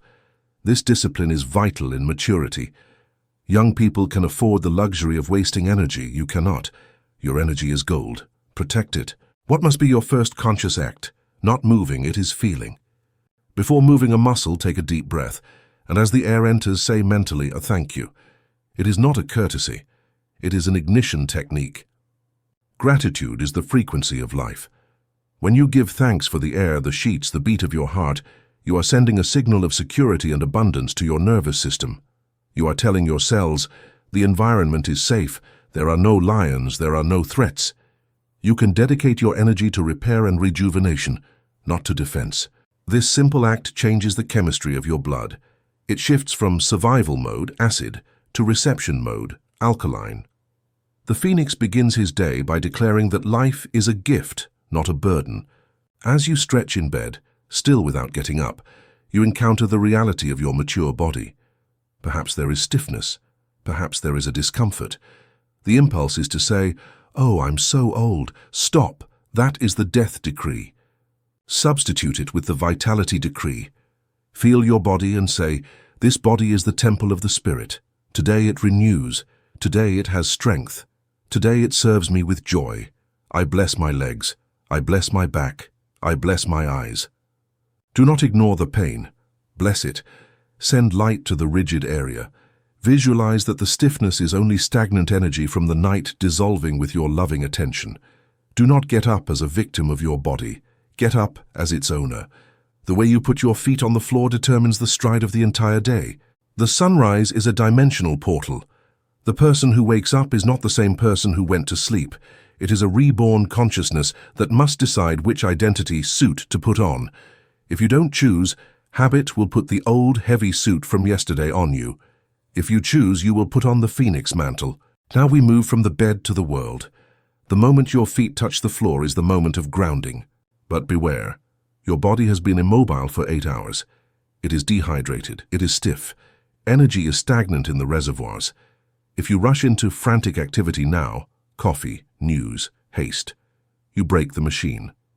The rebirth protocol is a sequence of hydration, illumination, and mobilization. It is the engineering necessary to ignite the second engine of your life. The first physical action of the Phoenix is to drink. During the night, your body has been performing massive cleaning and repair work. It has consumed its water reserves. Your tissues are dry, like a sponge that has been in the sun. Your brain has lost volume. Your blood is thick. In this state, electrical conductivity is low, and without electricity, there is no clear thought or spiritual connection. The profane goes straight to coffee. Coffee is a diuretic and acidic. It is like pouring gasoline on a fire in a dry forest. It gives you a burst of false energy, but further dehydrates the system and acidifies the blood, preparing the ground for inflammation. The master goes to the water. The solar water ritual. Pour a large glass of water, lukewarm or room temperature, never ice cold, so as not to put out the digestive fire. If possible, add a few drops of lemon to alkalize. Hold the glass with both hands. Project your intention into the water. Say mentally, light, health, purification. Visualize that the water shines. Now drink. Feel how the liquid descends. Visualize that it is not just water. It is a river of life entering a dry riverbed. Feel your cells expanding and waking up. This first glass of water is your daily baptism. The second nutrient you need is not food, it is information. And the purest information in the universe comes from the sun. Your body has a master clock, the suprachiasmatic nucleus, that regulates all your hormones, sleep, digestion, and mood. That clock is calibrated by one thing, the natural blue light of dawn. If you get up and stay in the dark, or turn on artificial LED lights, your clock gets confused. Your body doesn't know the day has started. It continues to produce melatonin, sleep, and doesn't produce enough healthy cortisol, startup energy. You feel groggy, slow, old. The phoenix seeks the light. In the first 20 minutes after waking, go outside, or at least open the window and look at the sky, not through glass if possible. Glass filters key spectra, but directly into the open air. The human photosynthesis technique. As you receive the light in your eyes and on your skin, visualize that you are charging a solar battery in your chest. Feel the light entering your eyes and traveling directly to the center of your brain, turning off the sleep switch and turning on the vitality switch. This act prevents depression, regulates weight, and improves sleep the following night. The old person hides from the light. The phoenix feeds on it. Now that you are hydrated and illuminated, you must attend to the structure. Upon waking, stiffness is normal. The fascia, connective tissue, has dried and stiffened during the immobility of the night. The mistake is jumping out of bed and starting to run or work with a cold body. That breaks the machine. The phoenix practices unlocking, not traditional exercise. We are not looking to burn calories yet. We are looking to open the energy channels, meridians. Think of a cat when it wakes up. What does it do? It stretches. Long, slow, voluptuous. You must do the same. The dawn qigong or conscious stretching. Dedicate 5 or 10 minutes to moving your joints. Gently rotate your neck. Stubbornness is stored there. Rotate your shoulders. The world's burden is stored there. Rotate your hips. Fear of moving forward is stored there. As you move, breathe into the joint. Visualize that you are breaking the crust of old age. Stiffness is death. Flexibility is youth. Tell your body, you are fluid, you are capable, you are free. This gentle movement tells your brain that it is safe to move, that there is no pain, that the vehicle is ready for adventure. If you start the day rigid, your thinking will be rigid. If you start the day flexible, your mind will find creative solutions to problems. Now that the body is attended to, you must attend to the commander. Before the world assails you with its demands, you must sit on your throne. You need a time of strategic silence. It can be meditation, prayer, or simply sitting with a cup of tea or hot water, looking at nothing. This is the moment to establish the dominant frequency of the day. If you do not establish your frequency, the world will impose its own, which is usually chaos. The captain's question. In this silence, ask yourself the essential question of the day's design. Who do I choose to be today? Not, what do I have to do? That is the slave's to-do list. But, who am I going to be while I do things? Today I choose to be peace in the midst of the storm. Today I choose to be clarity. Today I choose to be kindness. Choose a word for the day. That word will be your shield and your sword. If your word is calm, when traffic hits, you will remember, my mission today is calm, and you will not react. You are programming the GPS before starting the car. If you want to empower your clarity, use writing. Many write at night to discharge, captain's log, but writing in the morning is to charge. Julia Cameron calls it the morning pages. Write 3 things. 1. Gratitude. 3 things you are already grateful for. This elevates the frequency to abundance. 2. Intention. What do you want to achieve today? Not the shopping list, but the emotional or strategic achievement. Today I am going to close that deal with elegance. 3. Affirmation. Write your I am for the day. I am limitless vitality. Writing connects the mind with the hand. Action. By writing it, you are bringing it down from the world of ideas to the physical world. It is the first act of materialization of the day. Finally, we come to nutrition. Many older adults start the day in a hurry, gulping down coffee and toast standing up. That is an act of violence against the body. It tells your digestion, there is no time, you don't matter, we are at war. The body responds by shutting down the stomach and storing fat due to stress. The Phoenix sits down to breakfast, even if it's little food, even if it's only 10 minutes. Sitting down to eat is an act of sovereignty. It is saying, I have time to nourish myself, I deserve this moment. Eat slowly. Chew. Savor. Remember vibrational nutrition, Chapter 4. You are eating light. Do not read tragic news while you eat. Do not discuss money problems while chewing. Protect your input. What enters through your eyes while you eat is as important as what enters through your mouth. If you eat watching news of death, you are ingesting death. Eat peace. Read something inspiring or simply enjoy the silence. Before walking out the door, the final step is protection. You are going out into a world full of noise, emotional radiation, and chaos. If you go out with an open energy field, you will be drained. You will return home exhausted. The aura closing ritual. Standing in front of the exit door, close your eyes for 1 second. Visualize that you are inside an egg of golden or blue light. Visualize that this light is a semi-permeable membrane. It allows your love to go out and love to come in, but it bounces back any negativity, fear, or envy. Say, I go out into my world protected and sovereign. Nothing and no one has the power to disturb my peace without my permission. I am a source of light, not a garbage can for shadows. Feel how that armor settles upon you. Now open the door. You do not go out into the world to fight. You go out to shine. You go out to bless. You go out to enjoy. The difference in attitude is total. Let's be realistic. There will be mornings when you won't want to do any of this. You will wake up tired, grey, listless. Your mind will tell you, not today. Today I just want coffee and complaints. In that moment, remember the law of mechanical action. Do not wait to feel like it. Motivation does not come looking for you in bed. Motivation finds you when you are already moving. Tell yourself, I will only do the first step. I will only drink the water. Drink the water. That small act will break the inertia. Then say, I will only look at the sky for 1 minute. Look at the sky. The light will do its work. The ritual does not have to be perfect. It has to be constant. Even a mini version of the 5-minute ritual is better than nothing. Constancy tells your subconscious, I matter. My life is sacred.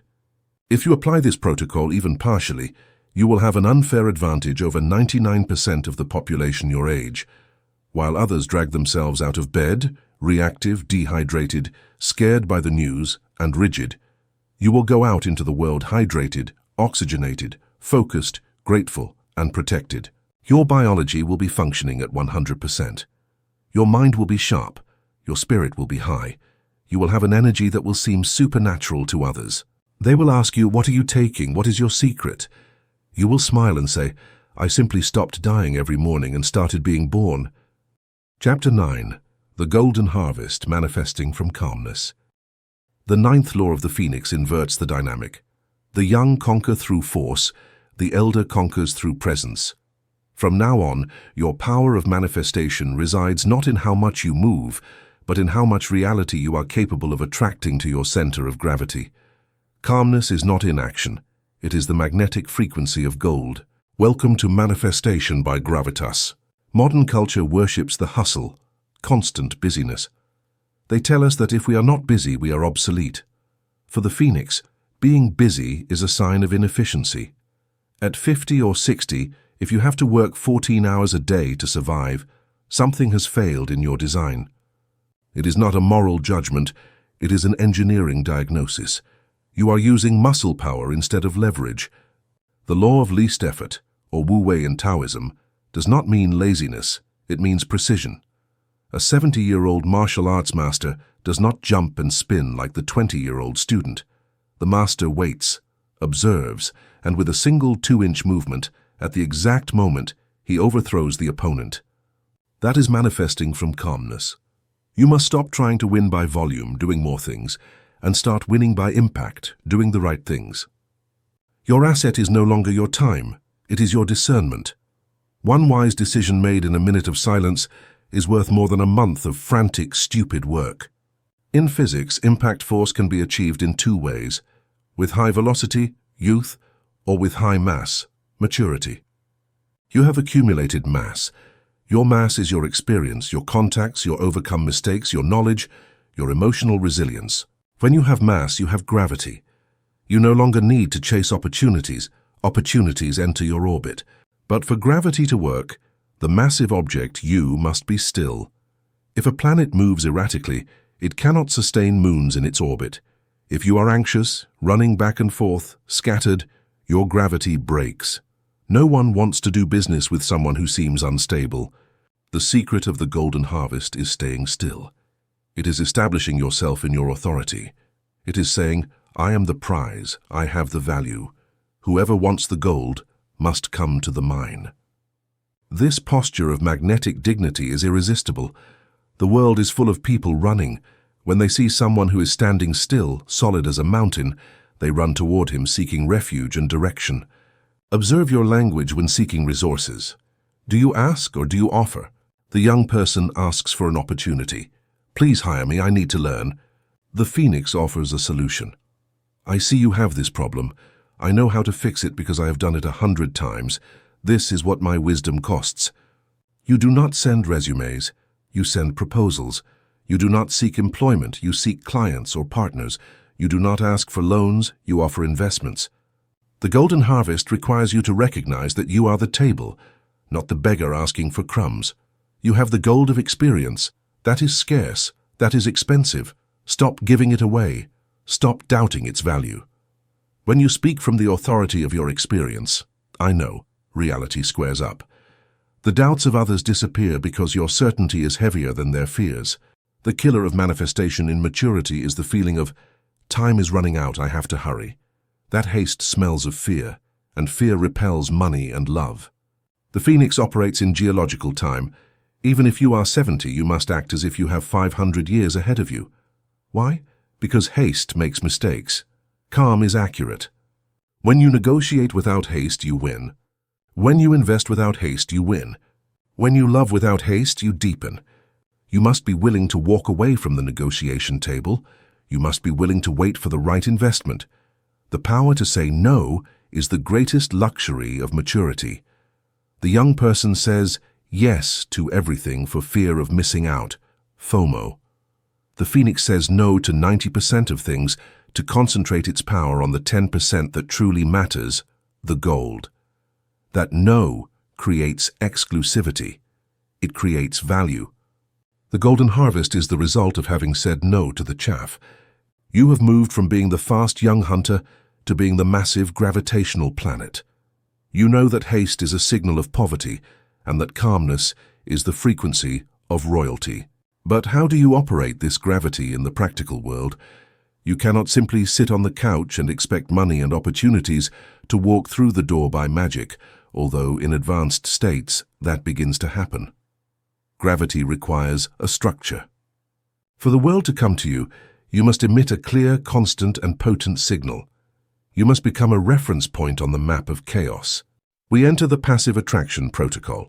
These are the tools of social and vibrational engineering so that the harvest arrives at your barn with the minimum expenditure of your vital energy.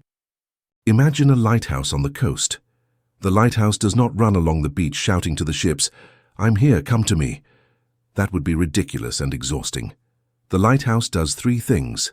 1. Stays still on its foundation, stability. 2. Shines a powerful light, vision. 3. Turns that light with a constant rhythm, frequency. The ship's opportunities seek the lighthouse. They need it. They navigate toward it to avoid crashing. You are the lighthouse. The problem of the dirty signal. At age 50, many people emit a confused signal. I'm an accountant, but I also do Reiki and I sell insurance and I'm thinking of opening a restaurant. That signal is static noise. The universe doesn't know what to send you. The ships don't know what you are. The Phoenix must specialize in its essence. You must define your master signal. What is it that you and only you bring to the table? Are you the wisdom? Are you the connector? Are you the healer? Are you the strategist? Choose your frequency and transmit it without apology. If you are the strategist, don't try to be the party animator. Be the strategist. Sit, observe, and give the advice that is worth $1 million. When you clean your signal, you become visible to the opportunities that match that signal. Passive attraction depends on sharpness. The clearer you are about who you are, the faster the world will find you. Throughout your life, you have met thousands of people. The young person networks by hunting for business cards from strangers. The Phoenix harvests their dormant ties. Sociology teaches us the theory of weak ties. Great opportunities do not usually come from your best friends, who know the same things you do, but from distant acquaintances, from people you haven't seen in 10 years. You have a buried treasure in your contact list. You have decades of accumulated social capital that you are not using. The activation ritual. You don't need to go to noisy events. From the calmness of your sanctuary, send a signal. Write a message, make a call. Not to ask for anything, just to shine. I was just thinking about you. I hope you are prospering. I am still here, at my center. By gently touching your network, you awaken the threads of the web. The vibration travels. Suddenly, someone you haven't seen in 20 years offers you the business deal of your life. It's not luck. It is that you have activated your historical asset. At your age, your network is your net worth. Don't let it rust. Use it with the elegance of one who greets, not one who asks. Archimedes said, "Give me a place to stand and a lever and I will move the world." The young person uses his muscles, direct effort. The Phoenix uses the lever. The lever is applied intelligence to multiply force. At 60, you shouldn't be lifting heavy stones. You should know where to place the fulcrum so that the stone lifts itself with a touch of your finger. What are your levers? Your money. Money working generates more money than you working. If you are still trading hours for money, you are violating the law of the lever. Put your capital to work. Your experience. A 10-minute piece of advice from you can save a company 100 hours of error. Charge for the value of the advice, not for the 10 minutes. That is leverage. Your reputation. Your name opens doors that others have to kick down. The Harvest Protocol demands that you review every action of your day and ask, am I using muscle power or am I using leverage? If it costs effort, you are probably doing it wrong. Look for the angle. Look for the partner. Look for the technology. Look for the easiest method. Ease is the signature of mastery. If it seems difficult, you are not using your wisdom. Let's talk about how you move in social and business spaces. The insecure person fills the space with words, movement, and noise. They try to prove their worth. The sovereign fills the space with silence. When you enter a meeting or a family dinner or a negotiation, don't speak first. Don't move fast. Occupy your chair completely. Lean back, don't sit on the edge. Practice the attracting void technique. In physics, a vacuum sucks. If you are silent, solid, and calm, you create a void of authority. Others nervous will speak. They will give you information. They will seek your gaze for approval. You will become energetically the father or mother of the room, the center of gravity. This silent presence is hypnotic. It transmits, I don't need anything from you, I am complete. And there is nothing more attractive to a human being, or to money, than someone who needs nothing. People will want to give you things just to see if you react. They will want to impress you. You have inverted the polarity. You stop being the demander and become the judge. To harvest gold, you have to stop gathering chaff. As your gravity increases, you will attract everything. Good and bad opportunities, valuable people, and parasites. The Phoenix must have a steel filter. The power of the harvest resides in the know-it-all, Warren Buffett said. The difference between successful people and very successful people is that very successful people say no to almost everything. At your age, time is sacred. Energy is sacred. You cannot afford courtesy coffees. You cannot afford projects just to see what happens. Every yes you give to something mediocre is a no you give to your excellence. Develop the pleasure of rejecting what is not up to your standard. Feel the dignity of saying, "Thank you, but it doesn't fit my vision," without excuses, without guilt. The more you say no, the higher your market value goes. Exclusivity creates desire. If you are available to everyone, you are valuable to no one. Be the prize. Often the phoenix doesn't see his wealth, because he is looking at the horizon, seeking new conquests. But the golden harvest is usually at your feet. It is the low-hanging fruit. You have knowledge that you take for granted, but that others would pay to learn. Package it. You have an empty house that could generate rent. You have a collection of something that is worth a fortune. You have a relationship that, if nurtured a little, would give you more happiness than 10 new lovers. The harvest protocol includes an active gratitude inventory. Sit and look at what you already have. Ask yourself, how can I extract more value from what I already possess? Instead of seeking more things, seek more depth in things. True wealth is not infinite accumulation. It is the optimization of the existing. Squeeze the juice out of your current life before asking for another fruit. Often, you will discover that you are already rich. You just weren't cashing the check. Finally, the golden harvest has a destination. It is not for you to eat alone, you would choke. It is to feed the tribe. The phoenix assumes his role as provider, not just of money, but of certainty. In a world full of anxious, confused, and frightened young people, your greatest asset is your calmness. Your ability to say, "Calm down, this too shall pass. I've seen this before and survived, everything will be fine." That phrase, said by someone with grey hair and golden scars, has nuclear power. It stabilizes families, it saves companies, it calms hearts. When you offer your stability to the world rewards you with honor. And money buys things, honor buys immortality. Your golden harvest is about becoming the pillar upon which others can build. What if the harvest fails? What if you lose money in old age? The phoenix has one final secret: immunity to loss. Since his identity is no longer in what he has, the ego, but in what he is, the being, material loss does not destroy him. He knows that he is the source. If the forest burns down, the phoenix flies away and plants another one. He knows that the capacity to generate is more important than what is generated. This lack of fear of loss is what paradoxically protects your assets. Fear of loss is a signal of scarcity that attracts thieves and bankruptcies. The certainty of the capacity for regeneration is a protective shield. You live with open hands. What is meant to be is, what is meant to leave leaves. And in that open hand there is always flow. Chapter 10. The Immortality Pact, Continuous Consciousness. At this moment you feel stronger, wiser, and more alive than ever. But in the back of your mind, in moments of silence, a shadow persists. You look at the calendar and know that, mathematically, you have less time left than you have already lived. You feel the fragility of biology, and the blood-chilling question arises, what is all this for if I am going to disappear in the end? This fear of annihilation is the root of all anxiety. It is what makes you cling to things, control people, and fear change. But the Phoenix Codex has one last revelation for you, a truth that has been guarded by the mystics of all ages. The 10th law of the Phoenix establishes, death is an optical illusion of limited consciousness. You are not the body that is born and dies. You are the witness who observes the birth and death. The phoenix never dies. It only changes plumage. Your existence is continuous and your consciousness is the only constant in a universe of changes. Welcome to the Immortality Pact. To lose fear, you must understand what you are. Imagine a diver at the bottom of the sea. He wears a heavy suit, a helmet, and lead boots. The suit is old, scratched, moves slowly. If the suit breaks, the diver can no longer be underwater.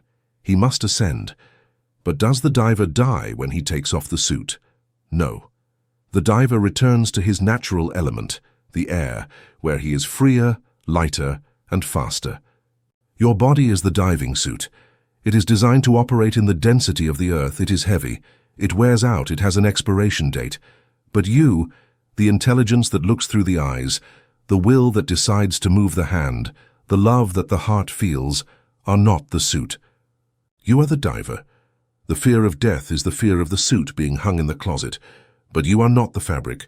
When you understand, not intellectually but viscerally, that you are the consciousness that inhabits the vehicle, death ceases to be an end and becomes a graduation. It is the moment you take off your tight shoes after a long walk. It is a relief. How can you be sure that you are the diver and not the suit? Perform the witness test. Close your eyes and recall a scene from when you were 5 years old. Look at it. Feel it. Now ask yourself, who is looking at that memory? That self who observes the 5-year-old child. Has he aged? Your 5-year-old body disappeared. Your 20-year-old body disappeared. Your emotions from then disappeared. But the observer, the sensation of I am, is identical. It has no wrinkles. It has no gray hair. It has no age. That silent presence behind your thoughts is the same at 5, at 40, and at 80 years old. That part of you is immortal. It cannot die because it is not made of time. It is made of eternity. The phoenix identifies with the observer, not the observed.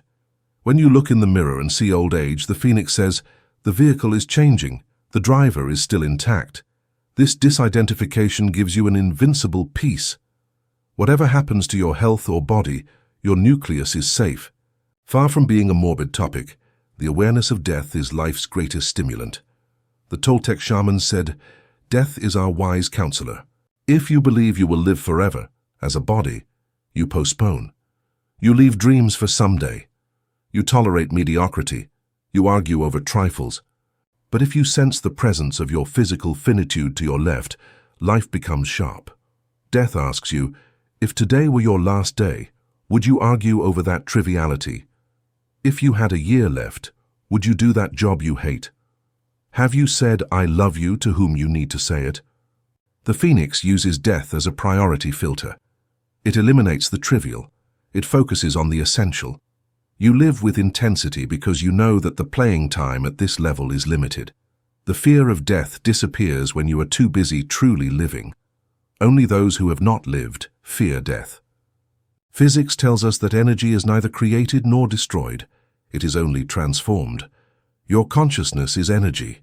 It is the highest form of organized energy in the universe. If an atom cannot be destroyed, do you believe your soul can be erased? It is scientifically impossible. Your second life on Earth, your maturity, is just training for your third life, existence beyond matter. Everything you learn here, love, wisdom, discipline, the art of creating, you take with you. You don't take the car or the house, you take the software, you take the quality of your being. That is why the work you are doing now is not useless even if you die tomorrow. You are polishing the diamond that you are, and that diamond is eternal. You are building your light body for the next stage of the journey. This perspective gives your life cosmic dignity. You are not a biological accident that will decay. You are a stellar traveler on a technical scale. You are the driver, not the vehicle. Physical death is a biological event, not a consciousness event. The phoenix knows that fire does not destroy him. Fire frees him from his old form so he can be born into a new one. But intellectual knowledge of immortality is not enough to calm the human animal that lives within you. Your body fears dissolution. Your ego fears oblivion.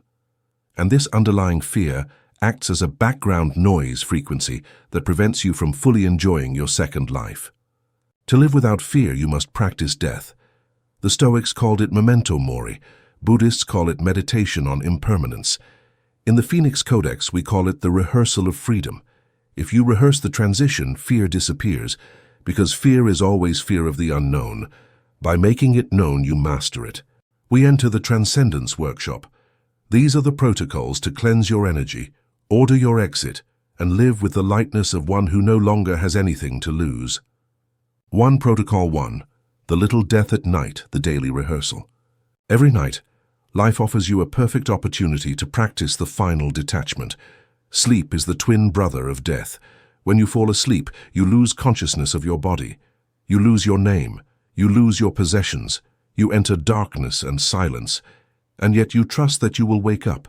You are not afraid to sleep. It gives you pleasure.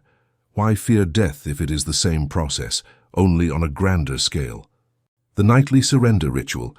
Tonight, when you lie down, Do it with the awareness of a sacred ritual, the delivery of consciousness. As you feel sleep arrive, do not resist. Let go. Tell yourself, I return to the source, I surrender to the great current. I trust that life sustains me even if I do not control it. This voluntary act of letting go of control every night trains your ego for the final surrender. You learn that letting go is not dying, it is resting, it is going home. The more you practice this little death, the more you will lose the fear of the great death. You will realize that your consciousness persists even when the world disappears. Protocol 2. Account cleaning, karmic hygiene. The greatest terror of death is not the end, but the unresolved. I didn't say I love you. I didn't apologize. I left a mess behind. These are the chains that make the departure heavy and agonizing. A phoenix travels light. He leaves no loose ends. The protocol for the second life demands radical karmic hygiene. Do not wait for your deathbed to settle your affairs. Do it today. The peace audit. Make a list of pending accounts. Not just financial ones, but emotional ones. Who do you owe an apology to? Call today, clean the record. Who haven't you told you love them? Tell them today. Is there any resentment you are still holding? As seen in part 1. Release it, write a letter and burn it if you cannot send it. Living up to date emotionally gives you intoxicating freedom. It means that if you were to leave tonight, you would leave clean, without debts, without swallowed words. That feeling of mission accomplished eliminates background anxiety. You can look death in the face and tell it, you don't scare me because you owe me nothing and I owe you nothing. We are at peace. During the first half of life we accumulate houses, cars, trophies, furniture, clothes. In the second half, accumulation becomes stagnation. The things you own end up owning you. They require maintenance, insurance, cleaning, worry. To prepare for flight, you must lighten the load. The Phoenix practices conscious decumulation. Start giving things away. Don't wait to die for your children to fight over your things. Give them the things now. Enjoy seeing them use them. Enjoy the joy of giving with warm hands, not with the cold hands of a will. Give away that watch you no longer wear. Donate the books you've read. Simplify your house. Every object you release frees a quantity of psychic energy that was tied to it. Your house becomes more spacious. Your mind becomes clearer. You realize that you are not your things. This gradual detachment trains you for the final detachment. If you can give away your favorite watch with a smile, you will be able to release your body with a smile when the time comes. Real possession is the capacity to enjoy without clinging. The Stoics had a practice called memento mori. Remember that you will die. It was not morbid, it was vitalizing. Having present the finite makes life precious. Water tastes better in the desert. Life tastes better in the face of death. The Phoenix places a reminder in his life. It can be a symbolic object on your desk, a skull, an hourglass, a dry leaf, or a phrase on your mirror. Its function is not to depress you, but to wake you up. When you get angry over a trifle, traffic, a rude comment, look at your totem. The totem will ask you, are you really going to spend one of your last days angry about this? Immediately, the perspective is corrected. The trifle becomes irrelevant. Anger dissipates. You return to the essential, to love, to create, to enjoy. Death is the filter that separates gold from chaff. Use it as your priority consultant. To lose the fear of bodily destruction, you must stop identifying with the object, the body-mind, and start identifying with the space, the consciousness. The sky and clouds meditation. Close your eyes. Imagine your mind is the blue sky, infinite and still. Your thoughts, your emotions, your physical pains are clouds passing through the sky. Some clouds are black, pain, others are white, pleasure. But the sky is not the clouds. The clouds are born and die. The sky remains. The clouds cannot stain the sky. Lightning cannot break the sky. You are the sky. Your body is a dense cloud that will one day dissipate. But you, the space that contained the body, will remain. Practice being the space. When you feel pain, say, there is a cloud of pain in my sky. Do not say, I am the pain. This distance allows you to live physical experiences without being destroyed by them. You anchor yourself in the eternal while playing in the temporal. Change fear for curiosity. Society sees death as a black abyss. The Phoenix sees death as a doorway to the next octave of experience. If the universe was capable of creating you from nothing, of weaving your eyes, your brain, and your capacity to love from stardust, why do you think it will abandon you now? The intelligence that brought you here knows where it is taking you. Trust the logistics of the universe. Adopt the attitude of the explorer. I have explored this physical world. I have loved, eaten, built. It has been wonderful. I wonder what will be on the next level. I wonder what new colors I will see. I wonder what music will play. When you substitute terror of annihilation with curiosity for the transition, the vibration of your old age changes. You become someone who is packing for an exciting trip, not someone who is being evicted. Your eyes shine with the secret of one who knows that the party continues elsewhere. The last act of immortality on Earth is ensuring that your fire does not go out, but passes to another candle. We spoke of legacy in Chapter 7. Here we finalize it. Make sure your wisdom is accessible. Record videos for your grandchildren. Write letters. Leave your recipes, your tricks, your stories. Tell people what you learned. This is what I know. Now it is yours. When you hand over the torch, you are freed from the responsibility of sustaining the world. You can rest. You know that your influence lives on. You have planted seeds in the minds of others, and those seeds are immortal. You will live on in every act of kindness they do inspired by you. You will live on in every wise decision they make, thanks to your advice. You have multiplied yourself. You arrived at this book believing your time was running out, carrying the weight of the years like a sentence. You believed that maturity was the prologue to the end. But you have discovered the forbidden truth. You are not descending, you are culminating. In Part 1, you had the courage to burn the dead files. You learned that the past is clay in your hands, that your scars are Kintsugi gold veins, and that forgiveness is the only way to fly light again. In Part 2, you took command of your biology. You remembered that your cells obey your voice, not your calendar. You reactivated the curiosity of the child and learned to live in vertical time, where age does not exist, only the intensity of the now. And in Part 3, you accepted your crown. You stopped chasing the success of the ego to design the legacy of the soul. You learned to harvest with calmness, to attract with gravity, and to look at death not as an abyss, but as the final graduation of consciousness. You are no longer a senior adult. You are an elder of power. You are the guardian of the wisdom that the world desperately needs. Your wrinkle is not deterioration. It is a roadmap for those who follow. Your silence is not tiredness.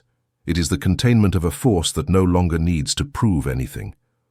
Do not hide, do not fade, do not yield to the collective hypnosis of decline. Your second life is your masterpiece.